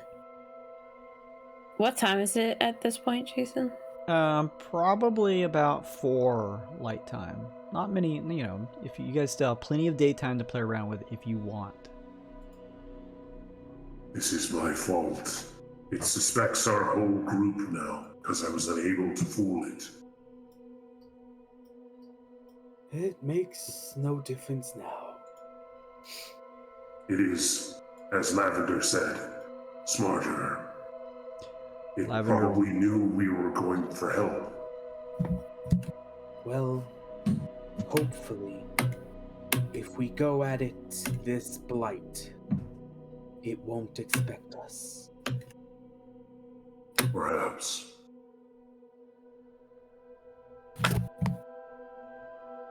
Lavender was doing something? She after you say this, Lincoln, she nods like she thinks it's getting smarter. I suppose nothing else to do now. Lavender doesn't remember, but it may be operating off of learned behavior. I'm sure when the guards discovered it, they tried to warn other guards. May have been expecting that, once they realized we were able to see it. Lavender, what was the plan of attack for the last time? When it... Actually... She can't remember. Yeah, okay. She writes, No notes about it either, right? I took details about the members that I pulled in for the group, but not about the plan itself. Yeah. Unfortunate. I thought we could use its intelligence against it. She writes, not a bad idea. Well... I think we just need to stay safe until... The blight. Yeah. It does dawn on me. Do we know the way that it gets in and out of the city? It's through the tunnel. Presumably. Well, the tunnel is new. It was dug to find the beast, wasn't it? I don't think so. She begins to Or- write. The tunnel is what me and the previous group dug, but now I think it is using it out of convenience. Which means there's another way out. So, yeah, we're pretty much having to use the explosives to try to trap it under rubble. If we seal the tunnel, it's not going to matter. It's just going to go out another way. Yeah. I think we stick with the plan. Yeah, I think we do. We should maybe spend the rest of the time, like, maybe gathering some supplies to, like, conceal the dynamite. Because, I mean, I'm sure they look like big red sticks with sparkly strings coming out of them, right, Jason? Like, it's just regular old cartoon Acme dynamite. They're like, they're not bright red. They're actually sort of like more of a paper brown. But yeah, they're obviously like very obviously dynamite sticks. But I mean, if the dynamite's on, are we setting it up on the outside to blow in, or are we setting it on the the inside of the cave entrance? I don't know. Should we make a check on that? I feel like that's something maybe one of us could figure out. I just thought on the outside. A nature or a survival check would probably do you well to figure out where to do this. I'll aid whoever wants to make it. Buck, you have good nature, right? I'm pretty decent at nature. What's your Plus 5? Okay, I'll 6 assist you then. survival. Yeah. Damn. A 16's not too bad. It's not terrible. But that 4, the virtual dice rolled from an 18 to a 4. Bark, can you what was the question one more time so I can know the best way to answer it? What would be the best way kinda to place the dynamite to trap it? Your idea is to trap it. When you say trap, are you saying like to collapse the hole so it's stuck inside? No. Collapse the hole on it so it's stuck under rubble and we can attack it more effectively without it retreating. Yeah, it's less. It has less movement. It can't. Yeah, exactly. Yeah. And the ideal scenario would be if it just chases me by stretching out its heads, and then we can on the neck. Guillotine it. Yeah, with that nature check, Professor Bark, it seems, like it's not terribly complicated for this. You would want to probably line the hole starts out as like 30 by 30 hole in the ground and then goes down at an angle as it descends about 30 feet before leveling out to like the wall that leads into the sewers. You get the idea that you'd probably want to just like equally place these dynamites at the sides of the tunnel that leads down. And then that way, when you trigger it, it's going to just collapse everything in there and probably catch the creature in the blast, not only damaging it, but probably collapsing the hole around it so that it is trapped within and has some, at least for some amount of time, some difficulty clawing itself out of the rubble. Would there be like rubble or something that we could hide the dynamite like inconspicuously under? It was like the hole that leads down is not clean. There's like a bunch of dirty rocks and uneven areas, like small little niches and where like they just sort of haphazardly dug into the dirt. So from where you traveled in previously, Lincoln, you imagine that with probably some type of good check, you could probably maybe like hide the dynamite, even if it's under somewhat of a thin layer of dirt. That still wouldn't decrease the effectiveness of a big stack, full like stack of dynamite. Okay, so we don't need to make anything to hide it. We can just hide it there. Right. I guess we should go to the tunnel though and get that set up before the bright time. Yeah, was there... Sorry, go ahead, Kyle. I think the plan is once it's sleeping so that we can get it once it emerges. True. I was gonna wait till it's sleeping and then fucking throw a dagger at it to wake it up and run. Oh. After we set it up, after we set it up. Oh. If we go set it up now, though, that could be dangerous, because... Yeah, if it's the thing that I'm worried about is that it's expecting us and catching us. It being on the outside of us with its lair behind us. Okay. Well, I have a blessing that can allow us to move stealthily. We could try to find a nearby building, but watch it inconspicuously. Peephole through a wall, something like that. We could take turns watching. We could do that. I suppose. How far away is the hole from Lavender's house? Is it within 600 feet? Is my question. This hole would likely be about 10 to 12 blocks away, so I don't know if it's probably a little further than 600 feet, I'd imagine. Yeah, I think you're right. It's like a mile. All right, well.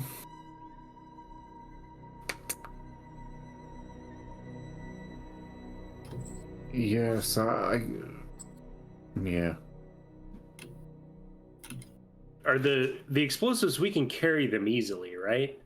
Yeah, I mean, they've got some heft to them, but it's not like you're struggling to lift them. Okay. I can do pass without trace, and was there a building nearby, Jason? Something that would be within visual line of sight to the hole? Oh yeah, the edge where this construction or the hole is at the edge of town where the cobblestone ends, and there's like a lot of upturned dirt. Where this section of the town wall is actually divided, like it seems maybe there was at one point an idea to build a wall here. It's actually an open area, but within probably even like 40, 50 feet at the max, maybe 60, there are more residential homes right there. Okay.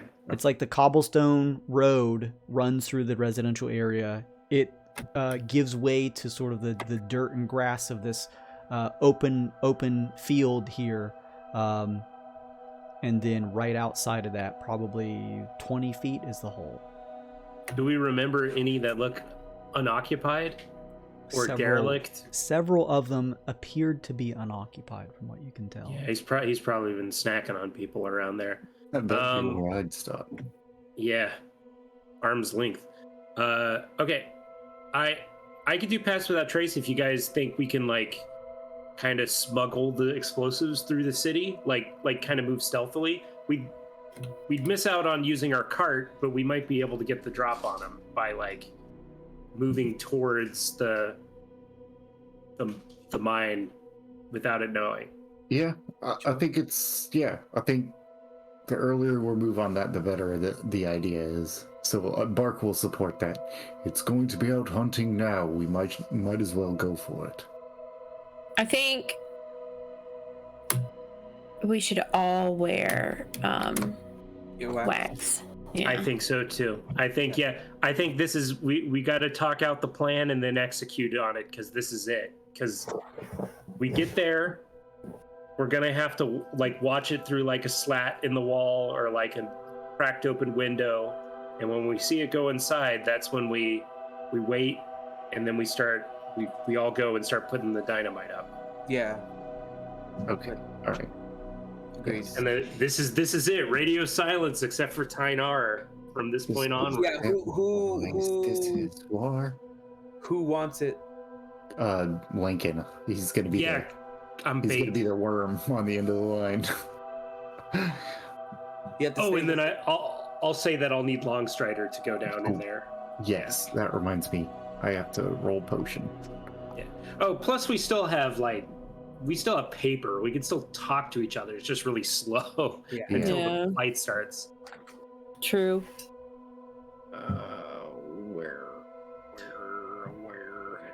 Where are we setting up the explosions? We're gonna we're not setting up anything right yet. We're going to like a derelict, some sort of abandoned house that's in eyeshot of the mine, so we can watch and see when the creature goes inside, and then we're gonna go put the explosives on the side of the mine. From what you Yeah, at the remember, entrance. on the Okay. opposite ends of the cobblestone road that led throughout the center of the residential areas, there were actually two within 60 feet of the hole itself on opposite ends. You're not sure if they're occupied. Many of the buildings near there did not appear to be occupied. You're just not sure. Okay, let's try for those. Yep.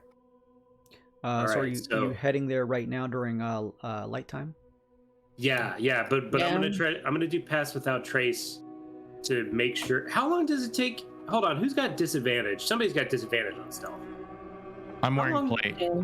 How long do it take to take off and put plate back 10. on? 10 minutes.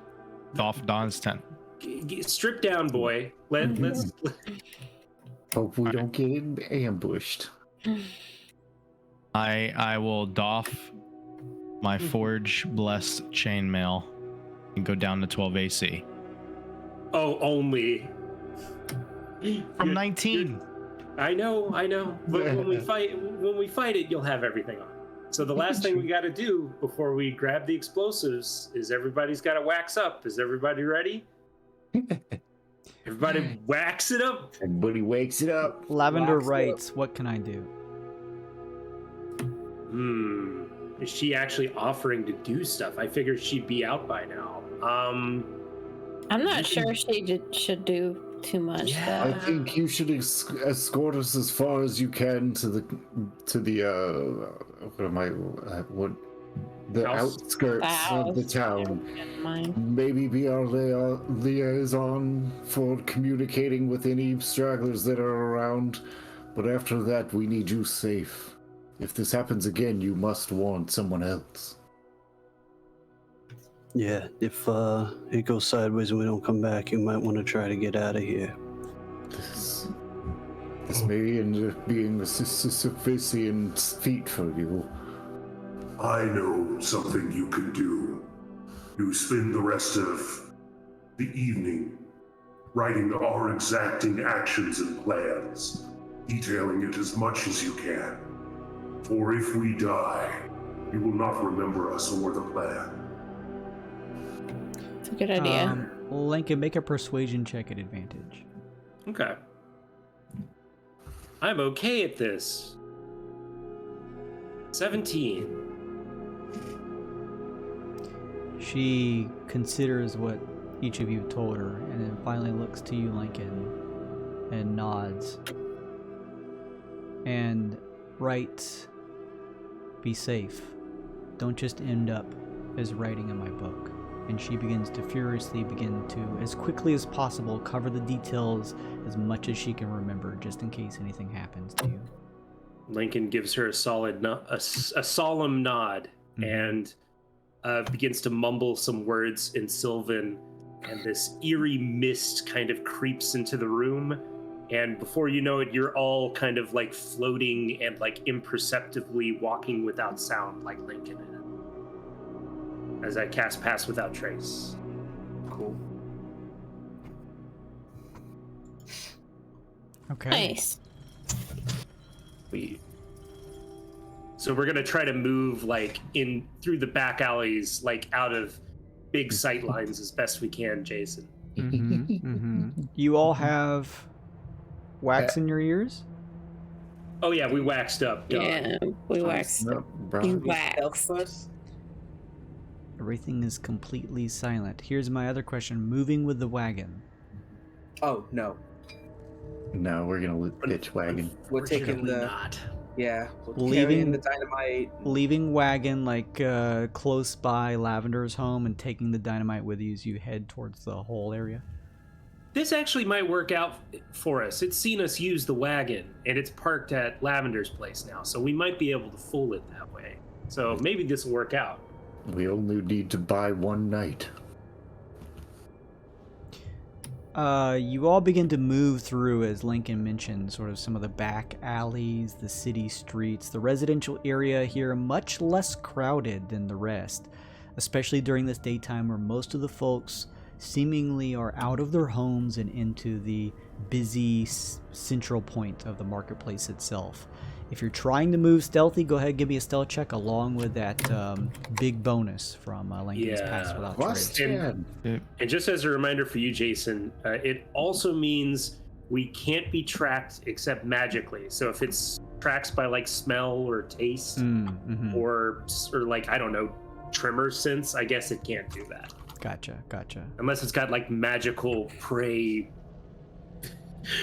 LED vision where it sees our heat signatures or something like that. Let me check if it has predator vision. Predator vision. Yeah. I am Blue Thunder. We just need Uncle Jimmy. Uncle Jimmy already has a stealth of like 50. So. Yeah, I don't think Uncle Jimmy can feasibly fail this. Let's just see the roll. All right. Yeah. Pretty so our lowest one is 20. Is our lowest. You all Big Boy Bach. 18 for me.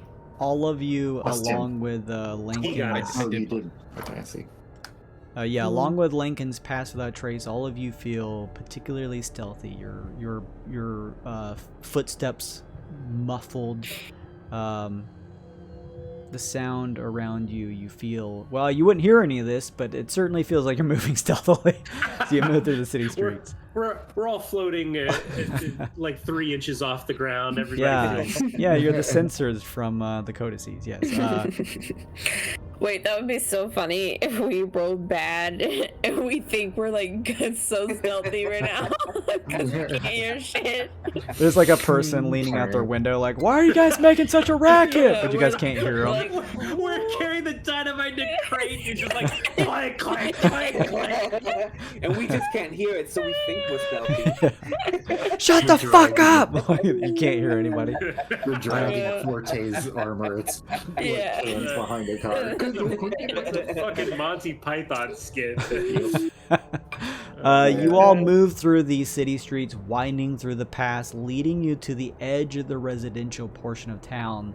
You can see up ahead what looks to be a few unused or unoccupied homes here. And up ahead, probably 60 or so feet out, the last 2 houses that sit at opposite ends of the cobblestone road as it carries on and eventually breaks off, becoming this sort of open, unutilized area of the town that's just this open field.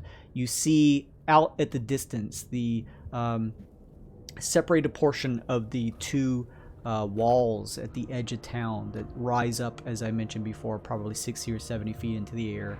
And in between that and where the cobblestone ends is all of that upturned dirt and this large hole that is dug into the ground. You see a couple shovels over at the side. A little bit of also just like refuse and rubble, some bricks and stuff like that. Broken plywood kind of sits around this area. But certainly not enough to appear as though like there's actual construction here. So what would you like to do? Just kind of find a house that looks like a good camp out spot and check the door. All right. The 2 homes that are at the edge of the cobblestone road before it gives way to that open field where the hole is appear to be unoccupied. Lincoln, you peer inside. You don't see any lanterns or torches, no candlelight or anything that seems to give you the idea that either of the homes on either sides are occupied. As you, I'll say, go up to like the house on the left side of the cobblestone road, you try the handle on the door. It's unlocked. I try to quietly open the door. Okay. We'll still run with your stealth check here. You open the door. You hear nothing because of the wax in your ears. Out in the main portion here appears to be sort of just like a living area. You see a couple chairs here. There's a fireplace over on the opposite side.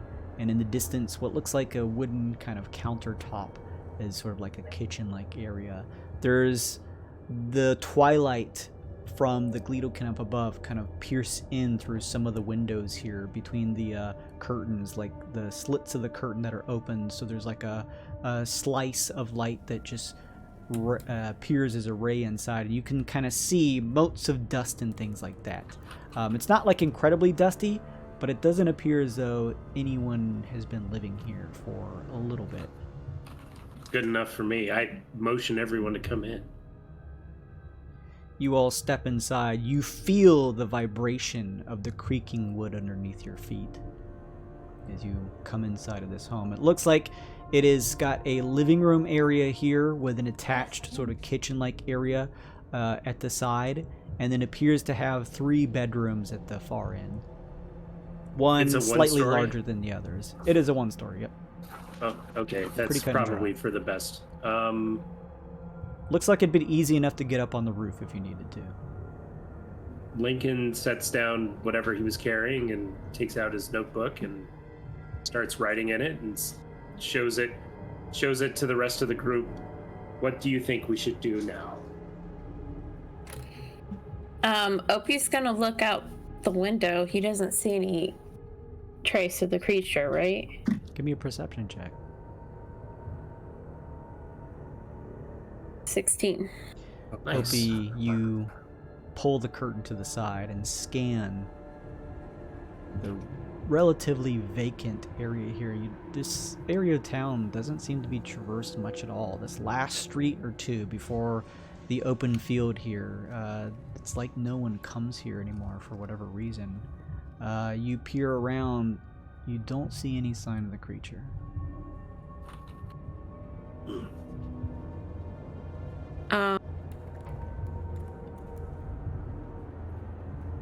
I guess we just wait. Lincoln writes, check all windows, lock if can. Remember, me and you, Lincoln, have the... Oh, yeah, that's right. Lincoln says, in your mind, I guess. Find and see if there is a, how do you say, toilet.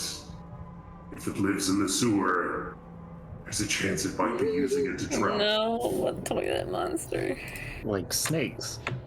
Oh, no. Tunnel snakes. Ooh.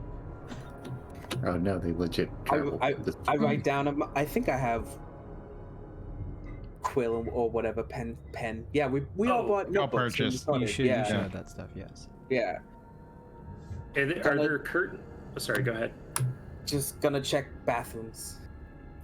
Are there curtains on the windows, Jason? Yeah, Lincoln. There is, here in the living room, there's like 2 windows on the sides of the house, 2 at the front on opposite sides of the front door, and then a window in each bedroom. They all have curtains that you can draw if you need to, and they all have like a very rudimentary lock on them. Probably nothing like if this thing really wanted in to keep it out, but you know, it would have to crash through something probably. It wouldn't be able to. You don't assume that it could like easily slide a hand one of these open. I just don't want it to like just casually. Yeah, it'd have to probably have some forceful way to get in if you lock each window. So I do think while we wait though, we should all stay in like visual. Yeah. Like we shouldn't like be in different rooms or anything. We should all be in the same room so we can see each other. Let's split up. I agree. Yeah. I'll go with Tynar on bathroom duty. It's patrol. The room in the center of the 2 bedrooms, out of the 3 rooms, the one in the middle of the 2 bedrooms is one of the kind of lavatory areas. And yeah, there's a toilet here. You kind of peer down into the toilet. There's a slight stain at the rim. Doesn't appear as there is any sort of monster head peering through. No, it's not like a gross stain. It's just like it hasn't been used in a while. Close the door. I mean, when we're out of it, not while we're still inside. Oh, yes, of course. Close the door. I have to. Shit. A bone pops out. Yeah. From where? All right. Okay, I guess we just wait then, right? Yeah, we need to. Lincoln has woodcarver's tools. I think if we stick our heads out the window, even if we're like just peering around, that's going to be like really easy for it to see us. I was thinking, what is the house made out of? Wood. Is it stone? It's wood? like it's one of those homes where like the foundation as it goes up probably about to chest level is made from stone, like stones put together, and then from there up it's made out of wood logging. Could we maybe make a hole in the wall? Chisel. I think that's what you were thinking. Yeah. Yeah, like chisel That like way we're people. it's not so obvious we're just looking out a window to try to keep it from seeing that we're looking for it. Okay. The stonework that runs at sort of the bottom half of the house, it's pretty thick. Do you all have any special means to do this, or are you just trying to like chisel your way through? What about with the tool. wood? Well, what about with where the wood is? The wood would probably be a little easier to form. Yeah, a hole into. that's what I was thinking, at least. I got woodcarver's tools. Yeah, and Carpenter's tools. I think I do as well. Oh no, I don't. And Professor Bart can make tools for us. So Yeah, so I mean, just need to make like a hole between like slats of wood, maybe like I don't know. Yeah. Yeah. With woodcarver's tools, we can, and carpenter's tools, I'm sure we could do it. So just this sort of is drill out this is like, hey, thank goodness this is our weird Oregon Trail campaign. You all have tool proficiencies. No checks. This is all easy enough to do. You've been doing this on the road with your wagon for plenty of different opportunities. So you tell me how many holes and where you're putting them in the house. Just, I mean, I don't know, a couple. Lincoln's gonna put one. I'm assuming the front door or back door is facing the mine. Yeah, whichever way is facing, the mine. Okay. Which is it? Is there a door that's facing the mine? There is a front door only, no back door, and both of them are facing the cobblestone road. So in the house you're in, you'd need to put a hole in the western side of the walls to be able to see the area where the hole is. Fine. That's fine. Yeah, I mean, one, and then Lincoln can just stay sedentary and watch. And you can alert me as long as we're within 50, exactly, yeah. 50 feet of each other. Make sure the rest of them stay as close to the walls as possible, out of line of sight of a window, if they can. I will let them know. We don't want it seeing us before we see it. And I write down and show the others, try to stay out of sight, like out of no windows. I just write no windows. No doors. Are you all pulling the curtains on the windows to keep vision from inside from being blocked? At least I'm kind of wondering if we shouldn't. No. Because what if the thing can remember? True. Like if it sees curtains pulled suddenly, it might get suspicious. I think we're better off just trying to stay out of line of sight. I like that. What do you guys think? Yeah. Anybody else? Yeah. Yeah, that makes sense. I agree. This window didn't have a curtain on it before. All right. Good. So you're spending the rest of probably the additional 7 or so hours waiting for blight time, right? I imagine it's very boring for everyone except Lincoln. Opie doodles more pictures of the creature to try to get better. All right. What are you doing, little boy? This It's is like like a a horrifying creature. Every turn, this just turns more into a J horror. Yep.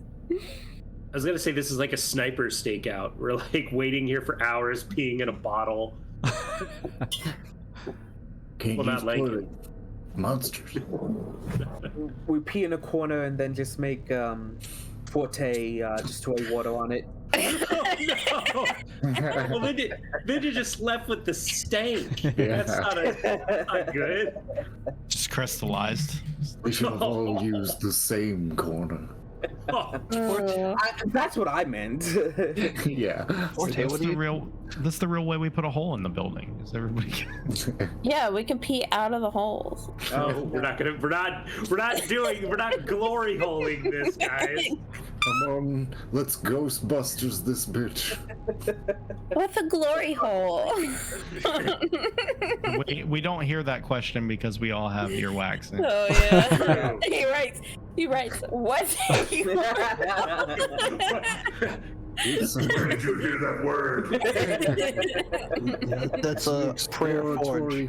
It's an exploratory mine shaft used to determine veins in the ground of mountains. No. The daytime gives way to blight as the Gleedokin in the sky begin to dissipate, flying towards the other side of the Celestial Cradle's large ring. The street lamps here on the city streets still work, giving you at least some modicum of vision outside, out of the house, in an otherwise completely 100% pitch black area. With the hole peering outside on the west side of the house, you can see just a little bit of the fixture where the cobblestone ends and the grass begins, with a street lamp light that has glowstone in it, but you cannot see the site itself where the hole is. It is completely black.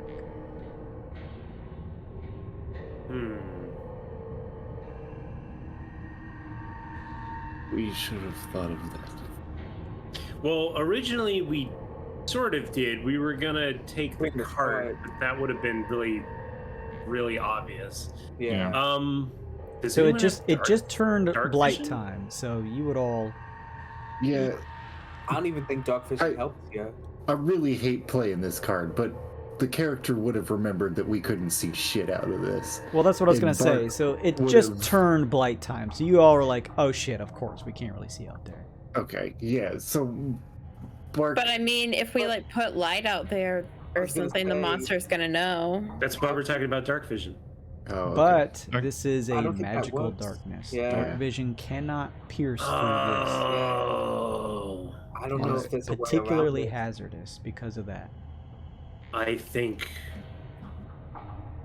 I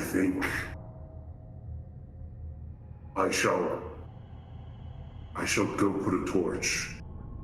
Yeah. Just outside the entrance. That's what I was thinking. Should I ask the others what they think? Yes. I think I'm going to go and put a torch on the far side of the entrance of the cave. Good idea. Did you write that down somewhere so we know? Well, you were going to ask everybody, right? Oh, okay. Well, yeah. That was me Sorry. thinking and you coming into it. Me agreeing with it. This is a meta joke. Say, yeah, good idea. Go for it. Sorry. Torch at door? Question mark. Yes. Yeah. meta question: does anybody know the light cantrip? I mean, I have produced flame. Okay, so that is something that my class does. I can do that on anything, so I can actually like enchant like a little stone or something, so it's a little less obvious.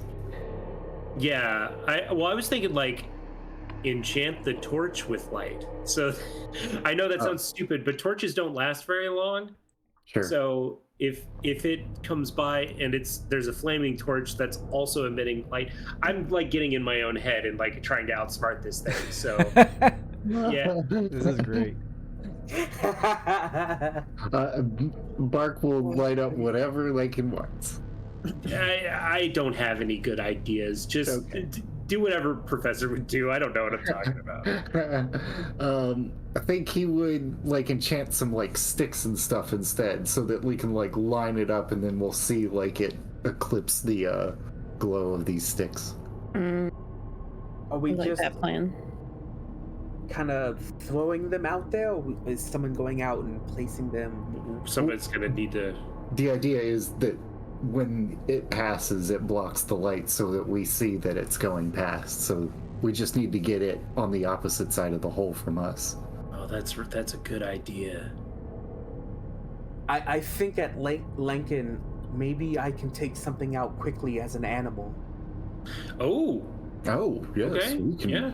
We can tag team that. And I look at Monk. I look at Bog. It's like animals are often overlooked. Yes. Very good. We find something speedy and small. I mean, cats a thing in town? Would that be weird? Oh, Jason? you've probably seen 2 or 3 just like stray cats. I think because we can grab them in our mouths and just run them out wherever. So like enchant them, and then even if we have to make a couple trips. Yeah. Okay. I mean, there's not many people over here at this edge of town anyway, so it's not like anyone's gonna find it weird. Well, as weird as it would be to see cats dropping glowing sticks around, but whatever. Probably better than seeing the monster. Yeah. That's a tiny creature, though, is the only unfortunate part. But mastiffs are just as fast and medium-sized creatures. Who do we want to be? Did you already transform? Do we want to be a bigger creature, or would we want to be small? I would rather make fewer trips. Yeah. Okay. So we'll be mastiffs carrying a bunch of sticks. What's more adorable than that? Wait, much attention. All right. So we'll enchant a giant bundle of sticks, and we can take a handful each. So the idea is that we're gonna line the far side of the hole with these sticks. So that way, no matter which part of the tunnel it enters into, we'll be able to see it eclipse those sticks, so we'll know that something is going down in there. Sure. Both of you with the door unlocked. You're both mastiffs, right? Yes. You both carrying sort of like a bundle of sticks.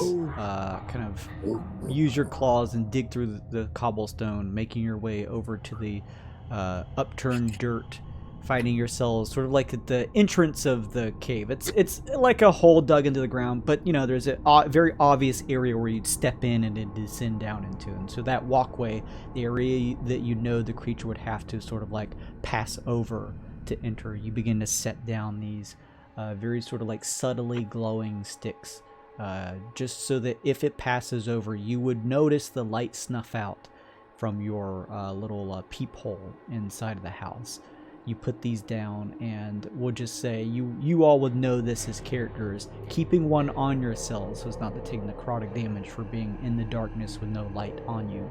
You quickly sort of run back towards the house and run into the door, entering the home again. Opie, you kind of like putting an eye up to the peephole. You can see now the very sort of subtle light, the soft glow in the distance where the hole is. The glory hole.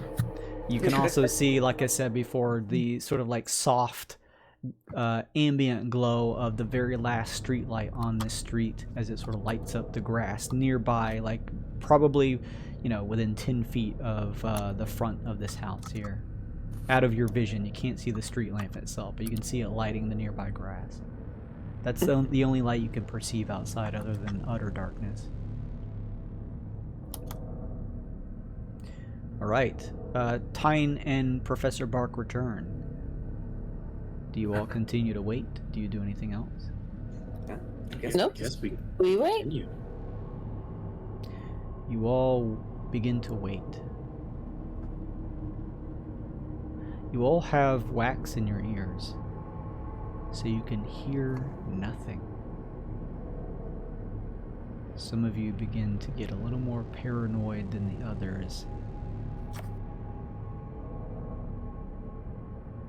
Did you do multiple holes, or is there one hole at the west side of the house? It's just one hole, I believe. Okay, who's looking through the hole?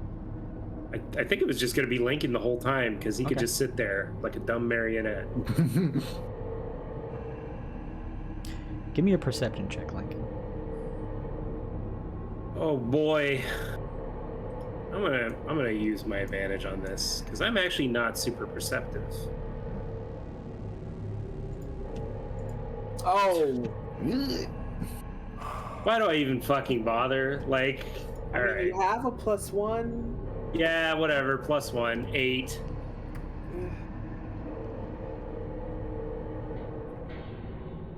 It's an 8.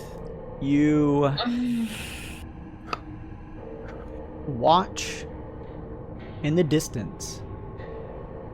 It's very difficult to see because even though Bark and Tyne lit up some of these objects with a magical emanating light, it's very, very ambient and low. So you notice for just a brief second or two, maybe 5-10 seconds in total, that a few of these sticks, or at least what you can gather to be a few, for just 5 or 10 seconds, snuff out. And then they come back. Do the ones by the entrance snuff out though? That's where we kept them around Okay. here. I say to Tynar there was a very small disturbance in the array. Perhaps wait to see if anything else, but I guess after 5 or 10 minutes, if you don't see it again, maybe it's gone to rest. It was just a very small change, but... Or we can wait All longer. right. Let us wait and see if anything more changes. Patience. You continue to look out of the hole, Lincoln. 2 minutes pass. You still see the ambient glow of the sticks near the hole. But there is a change. The soft ambient light from the nearby lamppost, about 10 feet out in front of the house, goes off. Now, when you say goes off, does that mean the whole area goes black? Or like I can still see the lamp in the light from other lamps? The light was softly lighting the blades of grass from sort of like the very edge of your periphery on the right. You can't even see the lamppost, but you could see it lighting like the blades of grass here at the bottom. It disappears. The light from the lamppost completely disappears. I wait like a good 60 seconds before even saying anything to anybody else. Does it come back eventually? It does not. Oh, that's weird. That's super weird. I tell Tynar that one of the lampposts is out. But it's still out. I just, to everyone, and I think at Lincoln, do you think it's out there, waiting? I don't know. It could be, or it could just be a coincidence. I say, patience still. 15, maybe 30 more minutes. We'll grow it will grow bored eventually. I write to the others just like, it may be outside. We are waiting.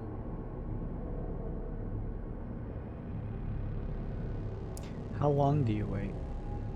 30 minutes. And where is everyone in this house? We're all in the same room. Yeah. So we On can the see same each room? other. Just Yeah. a circle around Lincoln. Forte's sadly looking at his armor, wondering when he gets to put it back on. Everyone in sort of the largest part of the house, the living room. Everybody give me perception checks. That's everyone, right? That's Everybody. Oh, thank goodness for Forte. 22. Professor Bark, Jimmy. 18. Ooh, Forte, though. Yeah. Forte. Everyone is peering around, getting a little nervous. Lincoln's still occasionally peering out of the hole to see if he sees anything new. Forte, you look around the house. You look at one of the door frames that leads into the larger bedroom. You notice something you didn't before when you previously searched the house. There are small shards of glass that seem to be splayed out near the door frame. What does that mean?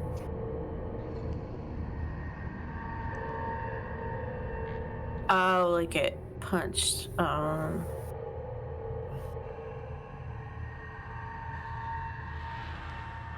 did it fucking see us?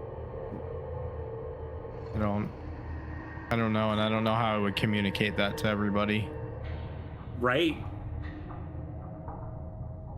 I mean, you just show them. Yeah. Point. Okay. Just point.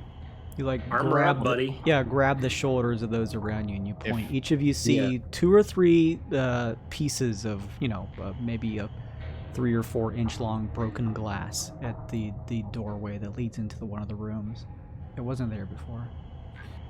If Bark tries to catch your attention before you get your armor on, and then gives you a silence spell while you put it on. Oh, okay. Oh, good idea. Good idea. I will use a second level spell slot and murmur the words, "Quiet, please." Cast silence. Point blank. Feels like nothing changes, but you know that without your earwax, there would certainly be silence in the area. And Bark starts grabbing pieces of armor and holding them up. If with help, it only takes half the time, meaning it would take me 5 minutes to put the gear on. Dang, that's pretty cool. Meanwhile, I'm still seeing if there's any change out front in the lighting. And I would have told you about the glass that we saw, obviously. Oh, yeah, That's- sure. That's for taking it off. Sorry, donning. Takes time to put the armor on. You benefit from the AC only if you take the full time. It's 10 minutes. Okay, Zero. so that's fine. We got to do it one way or the other. Lincoln, you made this hole probably right below the window itself that's at the side of the house here, peering through sounds right. and keeping the curtains pulled. While the rest of the team is probably more towards the middle area, maybe somewhere in the kitchen, that's sort of attached to the living room area here. The really only thing separating the two is this wooden bar that kind of sticks out from the side of the wall. As they're trying to get Forte geared up. As you wait, you peer through, you see nothing but darkness other than the subtle glow of those sticks at the hole where you left them. But as you're peering through, you feel something hit the back of your neck, and around you, you look down, and on the floor, you see fragments of glass. Oh, I immediately take while they're finishing, fucking putting the armor on. I immediately take Flutter Strike and just jam it up immediately. I look up and just jam it up. Make an attack roll.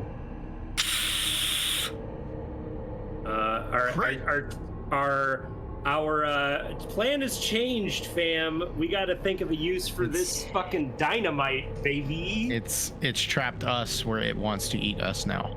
I'm confused. Where's it coming from? Come fucking on, 9. This is, as soon as we actually need me to make rolls, I'm never able to fucking make them. It's so frustrating. You strike up into the air, Lincoln, but don't feel your blade sink in. Perhaps you've gone too far to the right or left. As you look up, Lincoln, you see your arm striking right up, but you're a little right of the window, and your arm hangs in the air, just sort of touching the bottom of the curtains. But through the curtains, you see the form, the shadow of this elongated face pushing through. The curtains now pulled to the sides as this pale face pushing through the broken window. pushes along this elongated neck. It does not even see you as it begins to look to the left and to the right of the room. I just kind of take that as a blessing and don't move and wait and see what it does. But I tell Tynar it's right here. Tynar, what do you do in this moment? Oh, well, I mean, so Bark is helping Forte, right? And they're both in the area of silence. Well, we're all everybody's it's in a silence. 20. It's a 20 foot radius sphere, so it's probably the whole house. Yeah, it Wait, if covers it's looking- essentially the house. If it's looking through the window, we're all in the same room. Can't it see us? Yeah. Not necessarily, because it's inside of the house. It's pretty dark. So you see this time because it's been pointed out to you, but the face is slowly looking towards the front and has not fully scanned the room just yet. Oh, I wish. Almost like a snake slowly slithering to cover territory, peer around to look for its prey. I do the same signal just to try to maybe stop and be quiet. Because I don't know how else to... I don't want to take time to write to them, so hopefully anyone who's looking at me just... Do we see Tyne?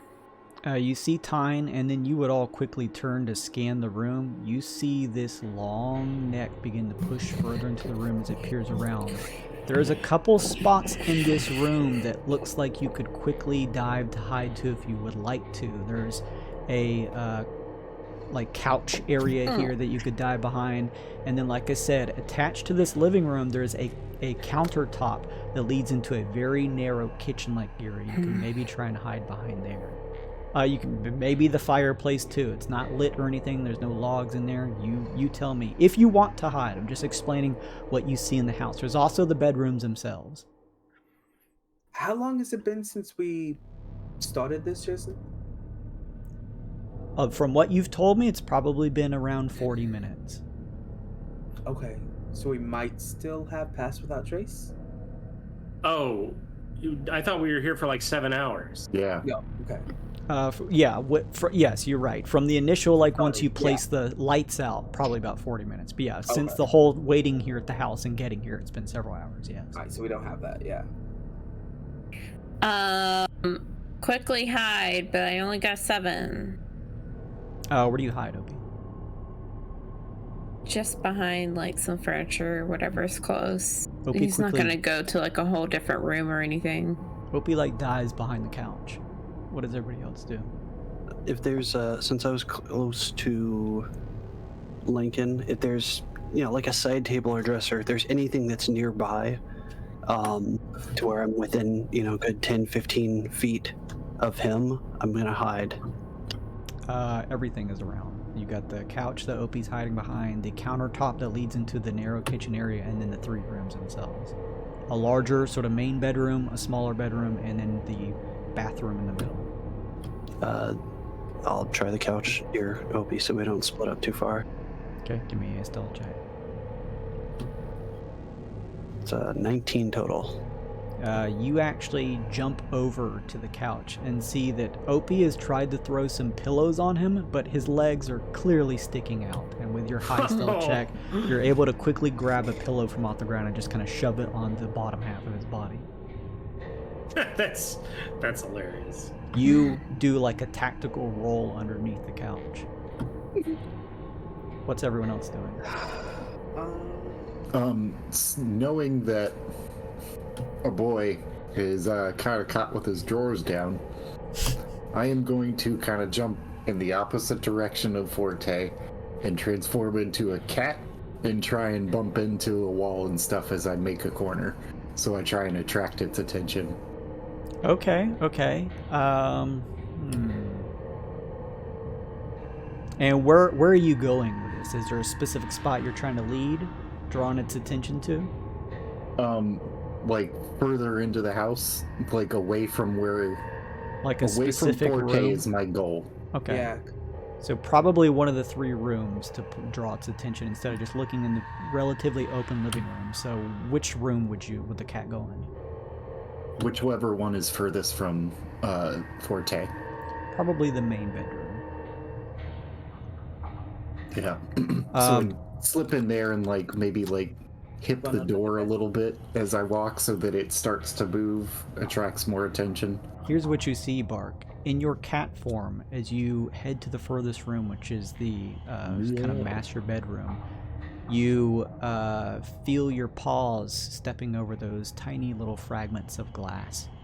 And as you quickly make your way in the room to hopefully begin causing a distraction to the head in the living room, you see the window in this room has been broken, and a long, pale stalk of a neck is stretched in this room, curling to the corner, the face hidden in between two open closet doors as the neck stalk is looking up and down.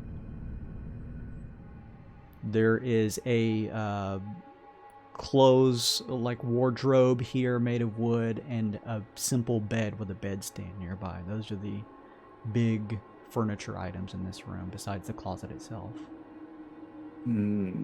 Oh boy. Oh god. Alright. This is character choice moment.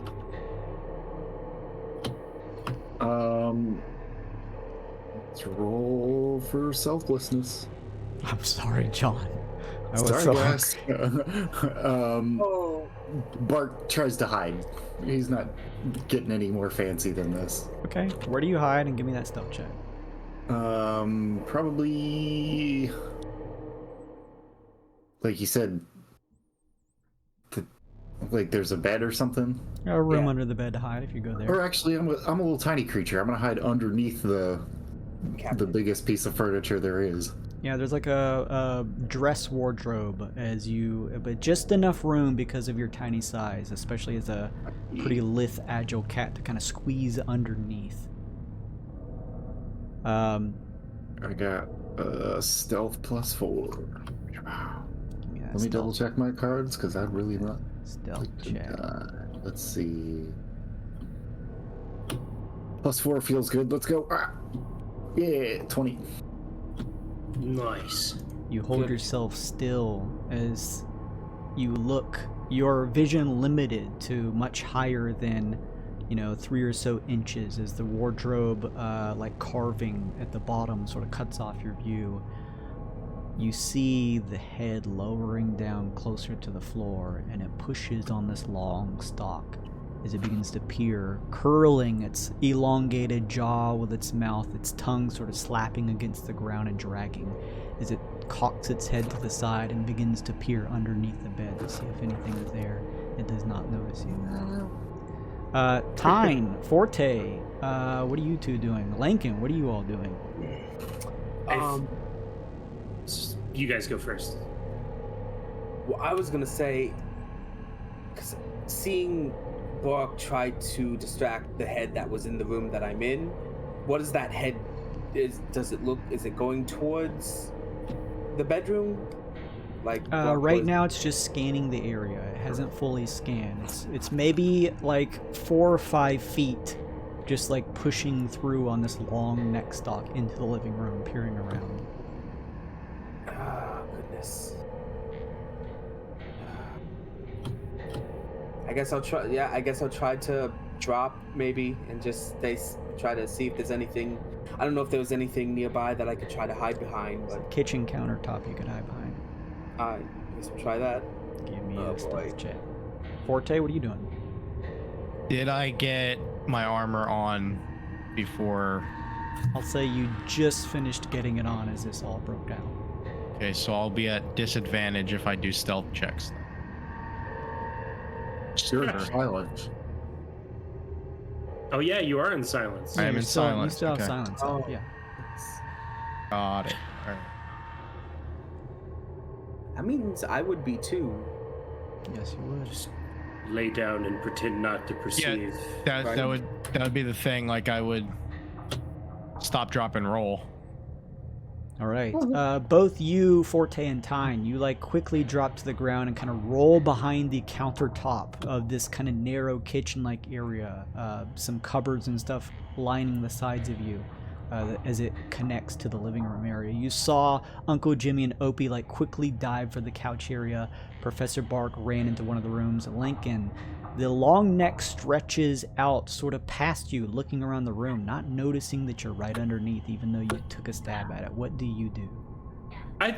I think the best spot for me is exactly right here. Okay. Because it would have to physically move its head like this to see that I was there. All right. So I think I'm just going to stay as perfectly still, like kind of compress my giant body as much as I can underneath the wall. Give me a stealth like, check. Perfectly flat. Okay, give me a stealth check at advantage then, since you are, as you said, kind of underneath the sight of the creature. Dirty 20. All right. Everyone in your spots. Lincoln, you watch with decent visibility on the one in the living room as this headstock pushes in further. It pushes over the couch and stretches out and begins to peer into the chimney or fireplace, looking back and forth before the headstock kind of pushes and curls, looking up through the chimney. Uncle Jimmy, you underneath the couch see the headstock lowering to the ground to do this. It begins to slowly retract and pull back up. Professor Bark, in your room, the head that was looking underneath the couch begins to stretch back up out of view.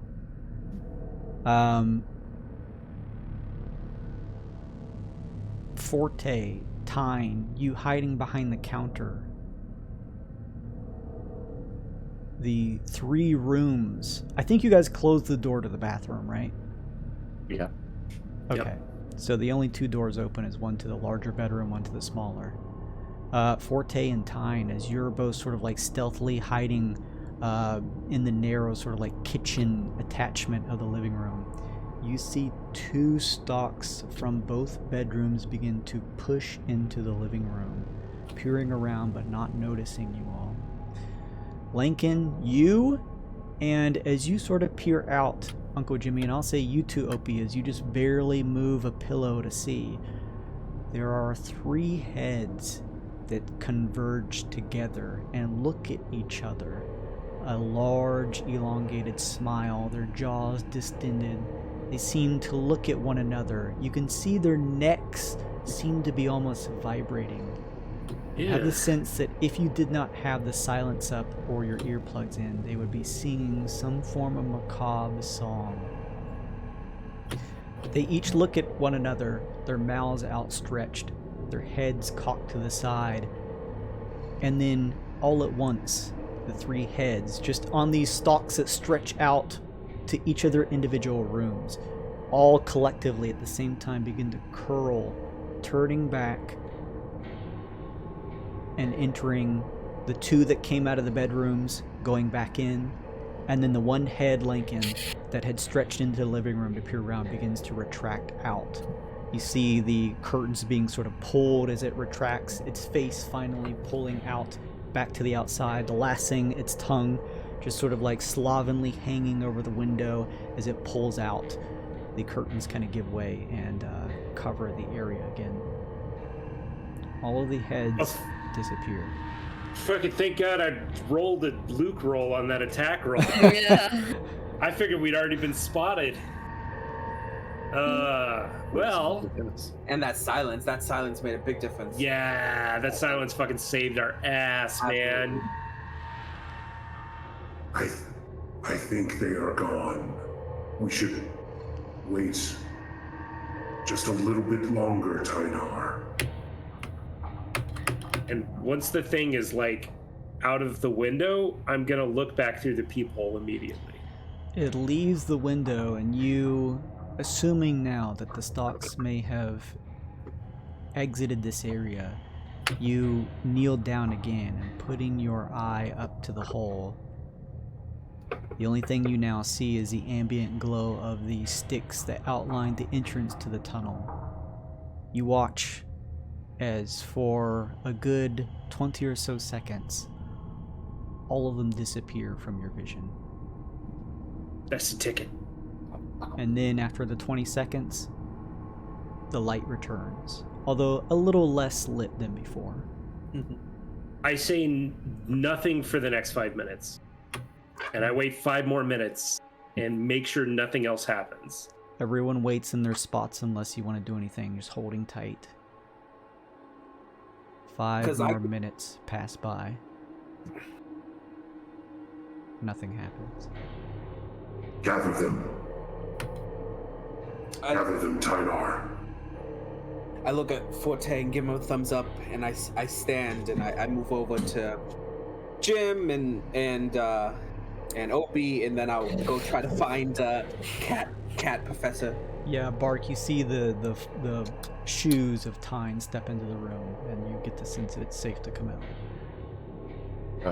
I swat at it with my little tiny paw.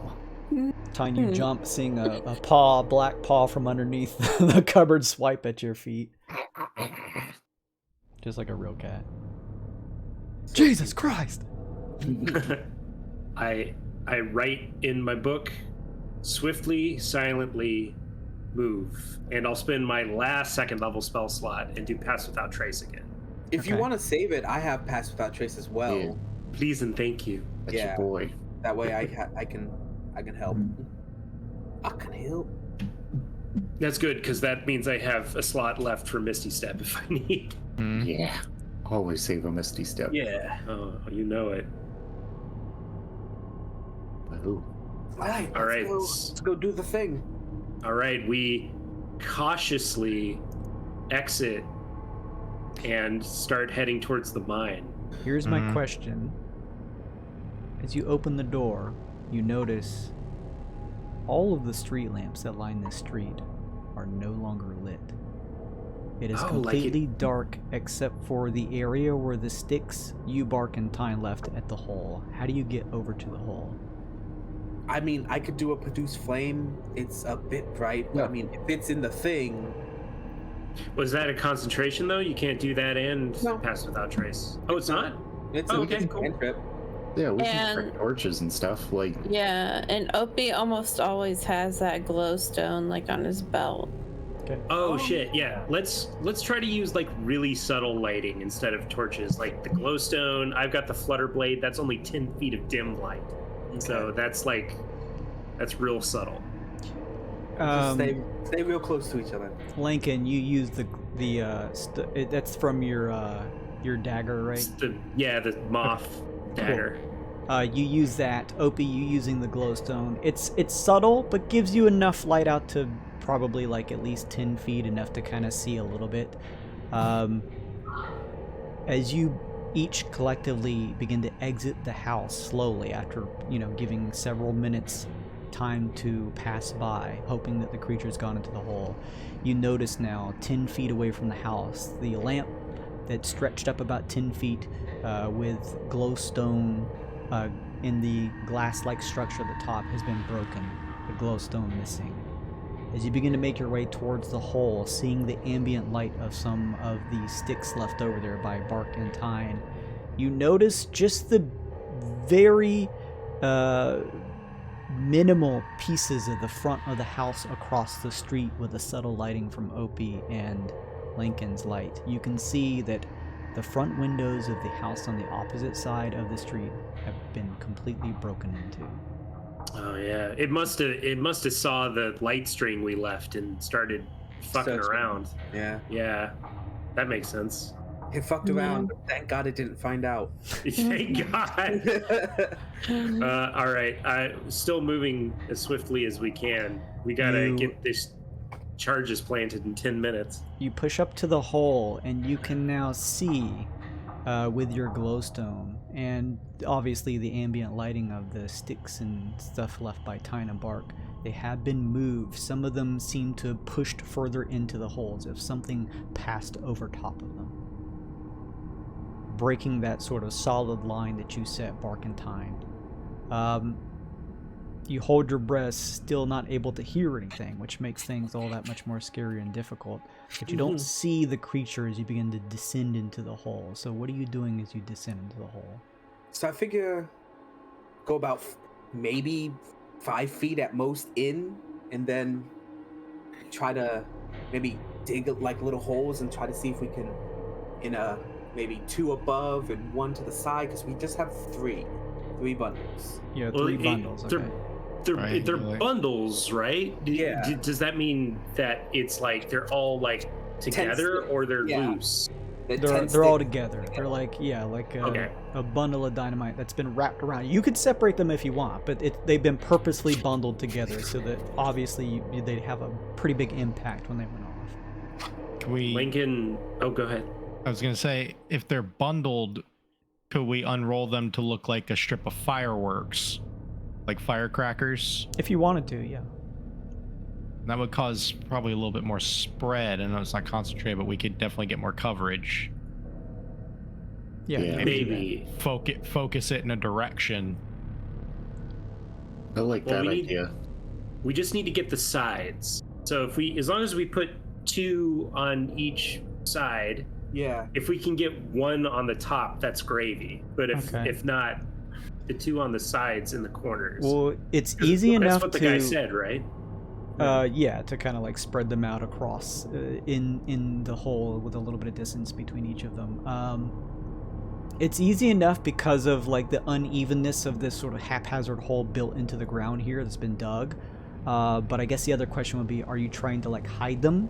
Is that still the plan, or are you just sticking them in place? I figure we try to dig out, like even on the side, because if it's dirt and stone, you can kind of still dig out kind of like a shelf. Mm-hmm. And put it there, and then also, you know what I mean? Does that make sense? Sure. Give me an apt check to hide these. I'll let you pick as long as it makes sense, and you can do it at advantage. As you notice, these sticks are not bright red. They're instead, like I said, like a paper bag brown, so they actually match pretty closely to the dirt that you stick them into.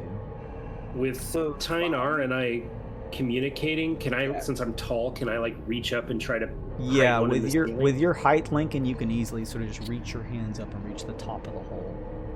All right, here's the top one. Hiding the top one. All right.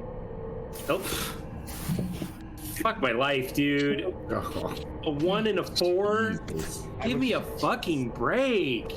They're set in pretty well. The wick that sort of collects together in this knot sticks out a little bit, but I mean, it's outside of your glowstone here, it's still in the middle of the darkness. So you set yours up, and then Tyne, did you want to make a check, or anybody else? It's up to you guys. Yeah, I could try to set one up. Would survival? You think? Yeah, I'd take a survival to hide it in a good spot. Arnold used survival. Give me now. Do it at advantage. Do it. Fish what for are the you 20. waiting for? Give me one more check. It's at advantage. Oh, cool. Okay, 18's still pretty good. You hide yours. You guys were putting 3 down. Does anybody want to do the last one? I could do the last one. All right, let's see. Do it, Jimmy. Let's see. Survival. Noodle arms. Sure. Do it at advantage. That should have been his name, Noodle Arms Jimmy. Jimmy. Nice. Long monkey arms. Just do one more to fish for a 20. Please, we need it. Fish. 22. Okay, pretty well put together from what you can all see. It seems to be relatively well placed. I mean, again, you have the advantage of this being in complete darkness outside of any light you have on you. Of course, the sticks themselves being like a dirt brown. And now you said there was about 15 feet of fuse, Jason? 15 seconds worth of fuse. How long is that? I guess not very? What do you mean?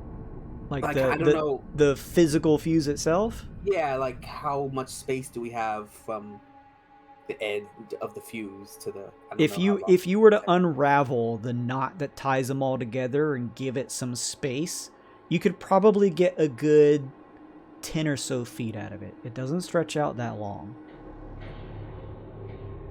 I guess I can just, if I can be within 30 feet of it, I'll try to think this at Lincoln for ignition. I can be 30 feet and just throw flame at the dynamite, and that should just...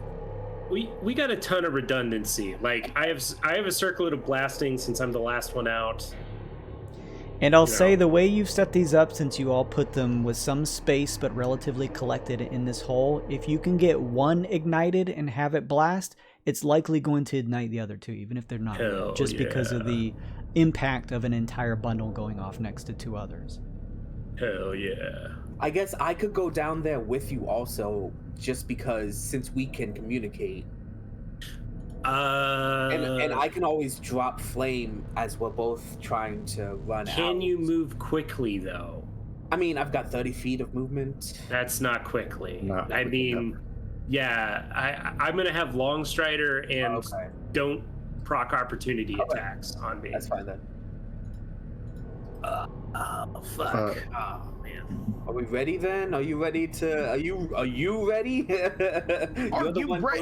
You're the one going in there and drawing it out, Lankin. I think I am ready. Professor Bard catches you and gives you this. Good luck. Nice. My experimental elixir for the day. Do take it. It's blessed, pretty much. Nice. When I see the creature, I'm gonna have to cast Long Strider on myself and dash. So I'm not sure if I'm gonna have a, or I'm gonna, not Long Strider. Zephyr Strike. Zephyr Strike and dash. So I don't think I'll be able to use it, but I will try to find time. If things go tits up, you got it in your back pocket. Yeah, definitely. All right, I'll hold on to that. I look at Forte. I know anything for the party, like, is there anything we want to do for each other before Lankin goes down? I can either give him a protection from good and evil to give him disadvantage on anything trying to attack him, or how long does that last? Yeah. Is protection from good and evil. It is a concentration of up to 10 minutes. That's perfect. So I would have to touch you with powdered silver and iron, which I would probably have in your component pouch. Yep. And I remember it. Strike true like an iron. Oh, this is great. All right, so Lincoln has a potion and is moving faster from Professor Bard. I've got like a sigil ward on me from Forte. I am not going to cast Zephyr Strike on myself yet, but I'm going to take out my creepy doll. My creepy doll, and I'm going to lean down to Opie, and I'm going to hand Opie the creepy doll. And you see Lincoln's mouth moving, but you can't hear what he says to the doll. This is my daughter. This is my army, right? And I want it back after you finish your war, right? Does Opie take the doll? Yes. Okay, you now have a creepy, like, Blair Witch effigy thing. Opie's thinking, like, this is, like, the best thing anybody's ever given him. and I say to Tainar, I would say remember me fondly if I fall, but, well... And then he just disappears into the darkness. Yeah. I am going to try to move to the lair cautiously and relatively swiftly. I have Long Strider. And I'm also trying to, like, kind of make myself known, so I'm going to be holding a torch in one hand and a glowing dagger in the other. As much light as I can put around me, basically. How much light does a torch give off? 20 feet, 20 feet? I don't fucking Hang on. Hold on, give me a second. 20 feet of bright light and like... I'm in my inventory. Here we go. I need to mark one down anyway. 20-foot radius of dim light. Oh, yeah, 20-foot bright light and then additional, 20 dim light. Okie dokie. And then I also have my extra glowing dagger for what it's worth. It doesn't add any additional light, but it's also glowing. You head into the darkness of the sewer system, moving past the upturned earth of the hole, past the broken down cobblestone of the side of the sewer wall, and entering the sewer. Just as before, you see the small stream running in the middle as a long stretch leads into complete darkness. The tunnel was dark before during the daytime when you visited this place, Lincoln, but there's almost overbearing presence of darkness here at Blight Time, as in complete silence you continue to trek down into the tunnel. You continue on, remembering at the far end there was this sort of dead-end area, this bowl made of stone. In this pit, a collection of bones, and as you press on, you find yourself, as the kind of narrow sewerway opens up a little bit, you find yourself here. Oh, I hate it. I hate it so much. Okay. You can see pocked on the ground with your lit torch the dried blood, and you can see the edge of the bowl that leads down, but you can see no further. What would you like to do? I have a suspicion, again, that it is above this bowl. I think that this is some sort of weird feeding bowl, like literally a bowl it feeds into. So I'm gonna try moving this way. I don't know. Tell me when to stop. As long as you're moving like square by square, that's cool with me. All right. You begin to peer. You can see now over the cuff of the bowl some of the pile of bone in the middle. I don't like any of this. Begin to head up some of the steps. As you hold your torch up high, you're pretty tall, Lincoln. You begin to peer into this stretched out embankment, this pile of bonework and dried blood. You don't see the creature yet. Oh my god. Oh my god. Okay. I'm gonna move a little further. A little further. I'm gonna get right up to the edge of the bowl and see if I can see anything on the ceiling now. You hold your torch up. The ceiling is above you, and it's a little difficult to see, but your light lights it up fair enough with a fully lit torch. You see nothing hanging on the ceiling. There was an alcove back here. This is now what I'm thinking. An alcove, yes. Yeah. Oh man, this sucks. This is scarier than Cthulhu, Jason. Why didn't you why didn't you break us off into single groups with Cthulhu? Well, you did plenty. I never happened to my character. Okay. I'm not seeing anything over here. I'm trying to stay near the bowl so I can make a break for the door. Oh, I think I see something in the alcove. Just in the dim light, the glimmer of something. You notice... Does anything happen? A slight shifting up ahead. It's still very difficult to see, but it almost, probably almost similar to the tokenry here. You can just see the bare shimmer of a silhouette at the very edge of your light, shifting heads on what you assume to be, you've seen it enough to know, on stalks that seem to be just shifting up and down. 3 of them curled around the corner.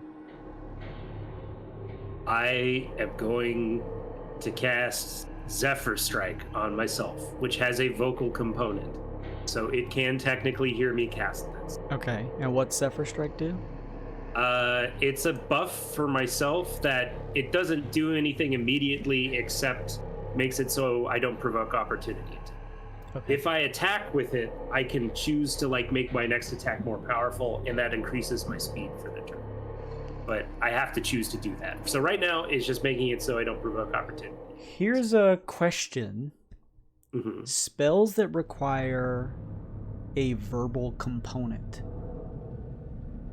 I believe they have to be audible. They're like words of power. You can't be sneaky and whisper them, is I think the official. Well, right. D&D. But my question, and I'm trying to be vague, is a spell that you have to speak aloud to try to affect another creature.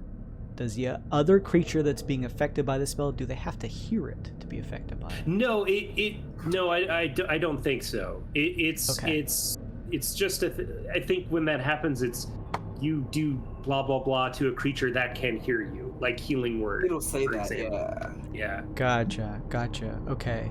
Then in that case, you cast Zephyr Strike on yourself. I do.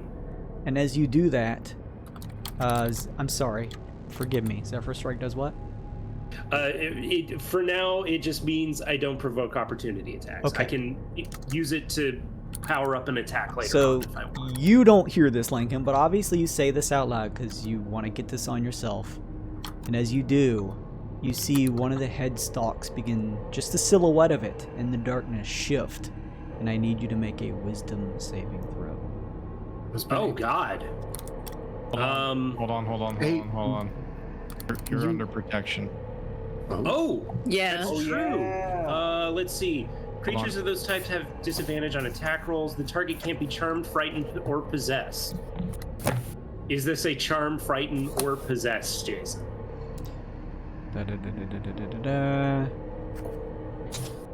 You see the head shifting. The long, distended jaw moving up and down. You don't hear anything. Nothing happens to you. Oh my God, Forte! This is like the third or fourth time you've saved my fucking life. Saved it. Oh my God. Okay. MVP. I throw a dagger at its face. Give me an attack roll, please. This will unfortunately be at disadvantage, but I am just trying to get its attention. And Flutterblade comes back to me anyway, so who cares? All right, this is the first one, and then it comes back to my hand. Second one. 22.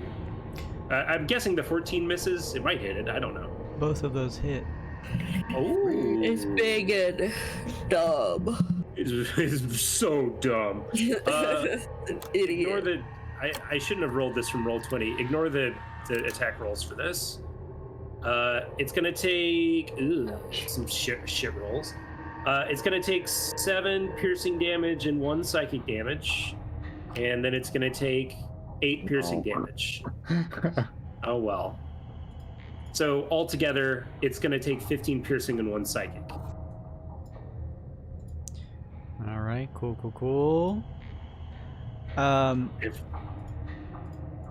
You throw your dagger out, and you can see just out at the edge of your light, it sticks into some source, some portion of the creature's body as you pull it back to you. You can't hear anything, but you at least assume it's struck twice. You watch as the large form of the creature begins to shift now.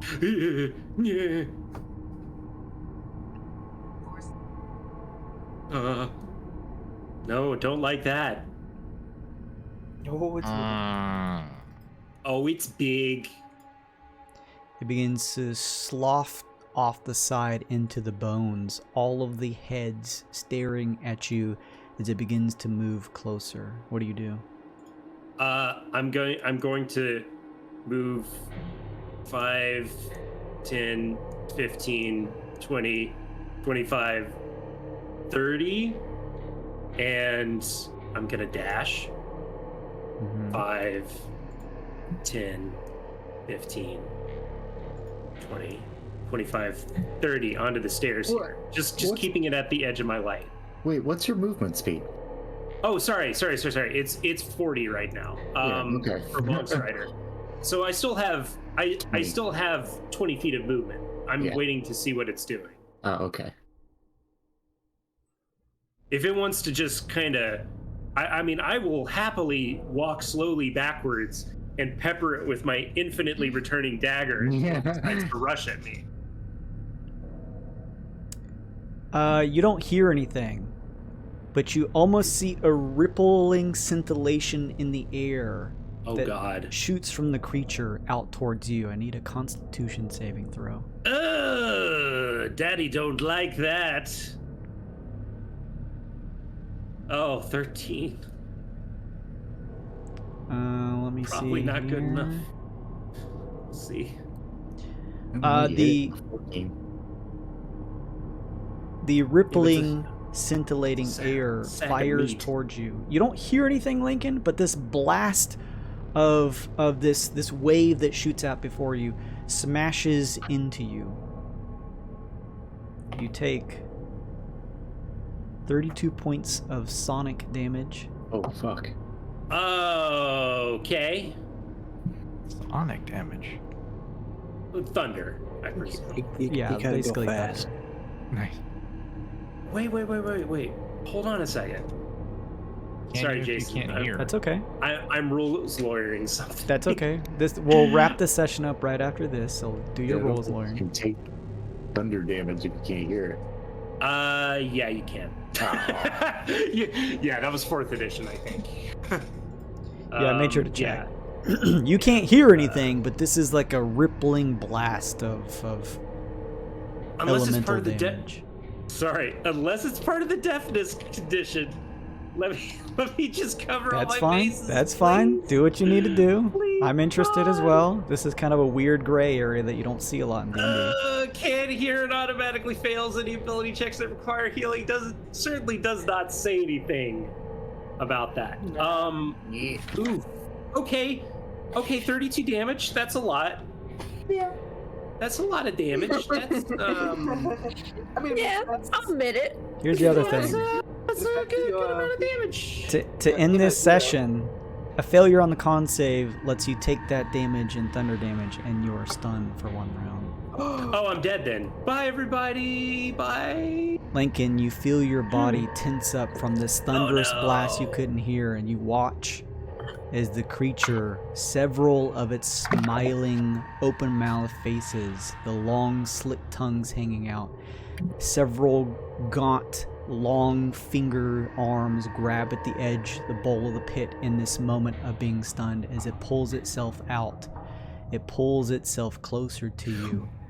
Closer, using its dash action to not attack, but pull itself right up to you as several heads now all curl around you with a large, toothy smile on their face. And that is where we will end tonight's session. Oh, what a bummer. I liked Lincoln. Oh well. I did too. I was so happy like 2 minutes ago. Man, I just can't make saving throws or anything really. I can attack for pity damage. Time to come back as a paladin. Oh no, I have a wizard lined up. I'm already thinking about my alts. Oh, poor Lincoln. He just wanted to save the town. Do you still have your mental link with time though? I think he's more than 50 feet away from me. Oh, is it only 50 feet? 50 That's feet. Yeah. Oh, then It's not far. Bye, everybody. Why? Is everybody still waiting at the entrance of the hole? Yeah. We're out of the hole, but yeah, we're waiting. We all got into position. I did not expect I'd get stunned despite being deafened. That's really unfortunate. Yeah. I think he probably could have done it even if I still moved the full distance from Longstrider. Yeah, that's what I was Yeah. thinking. Yeah, it only would have got me to there. Well, y'all, I guess everyone watching, as well as my players, you all have to come see what happens next session. Jason, you son of a bitch! It's a good place to end it. Thank you, everybody, for hanging out with us tonight. Hopefully that was fun. I loved role-playing all of that. That was super fun to see you all. I love... man, there's just something about the kind of like gridless, just fun role play. I love you all coming together as a group to come up with a plan. That's why heists are so much fun. It's the planning phase of what you can do in a semi-realistic world with your abilities as these characters. It's super fun. So yeah, thank you everyone so much for hanging out with us. We're gonna head out. Please go follow my links if you enjoyed the content here. Give the channel a follow. We're trying to build towards that big old lofty 750 follower mark. Do remember that I also have D&D open. I have some seats open on Thursday evening at 8 p.m. Eastern time, and I need some players to start a Sunday game of Rise of the Wild Nuts, our Spelljammer campaign. It is a paid-to-play campaign. You get your first session half price, so I'm looking to fill some more seats. Come join in if you haven't already. Hit me up if you have questions. Go follow our Discord so you can stay up to date with stuff like that. Thank you everyone for watching. Thank you, Tiber. Thank you, Discordian. Thank you, some of the people that have been playtesting with Weirdkin Zombie on the weekdays. Thank you so much for dropping by. I really do appreciate that. I hope you had fun watching. Catch up on our YouTube. If not, go use that link.bio to see all my links. Go to the YouTube page. Check some stuff out. Man is cycling through different photos. We're going to head out for now. I'm going to grab you all really quickly, and we're going to go raid. I'm going to play the outro, but I'm going to also raid another channel doing some D&D content. So if you are really enjoying D&D stuff and you want to stick around Twitch and watch some other people, stick around after our outro, and we're going to go and raid into some others. But for now, we're all headed out for the night. Drink plenty of water, stretch your legs, take care of yourselves. We're all headed out for the evening. Goodbye, everybody! Bye. Rest in peace, Lincoln. What do you guys think happened? One of the players Robbie played with got carried away and killed him. Well, that's kind of far out. Mazes and Monsters is a far-out game. Swords, poison, spells, battles, maiming, killing. Hey, it's all imagination. Is it?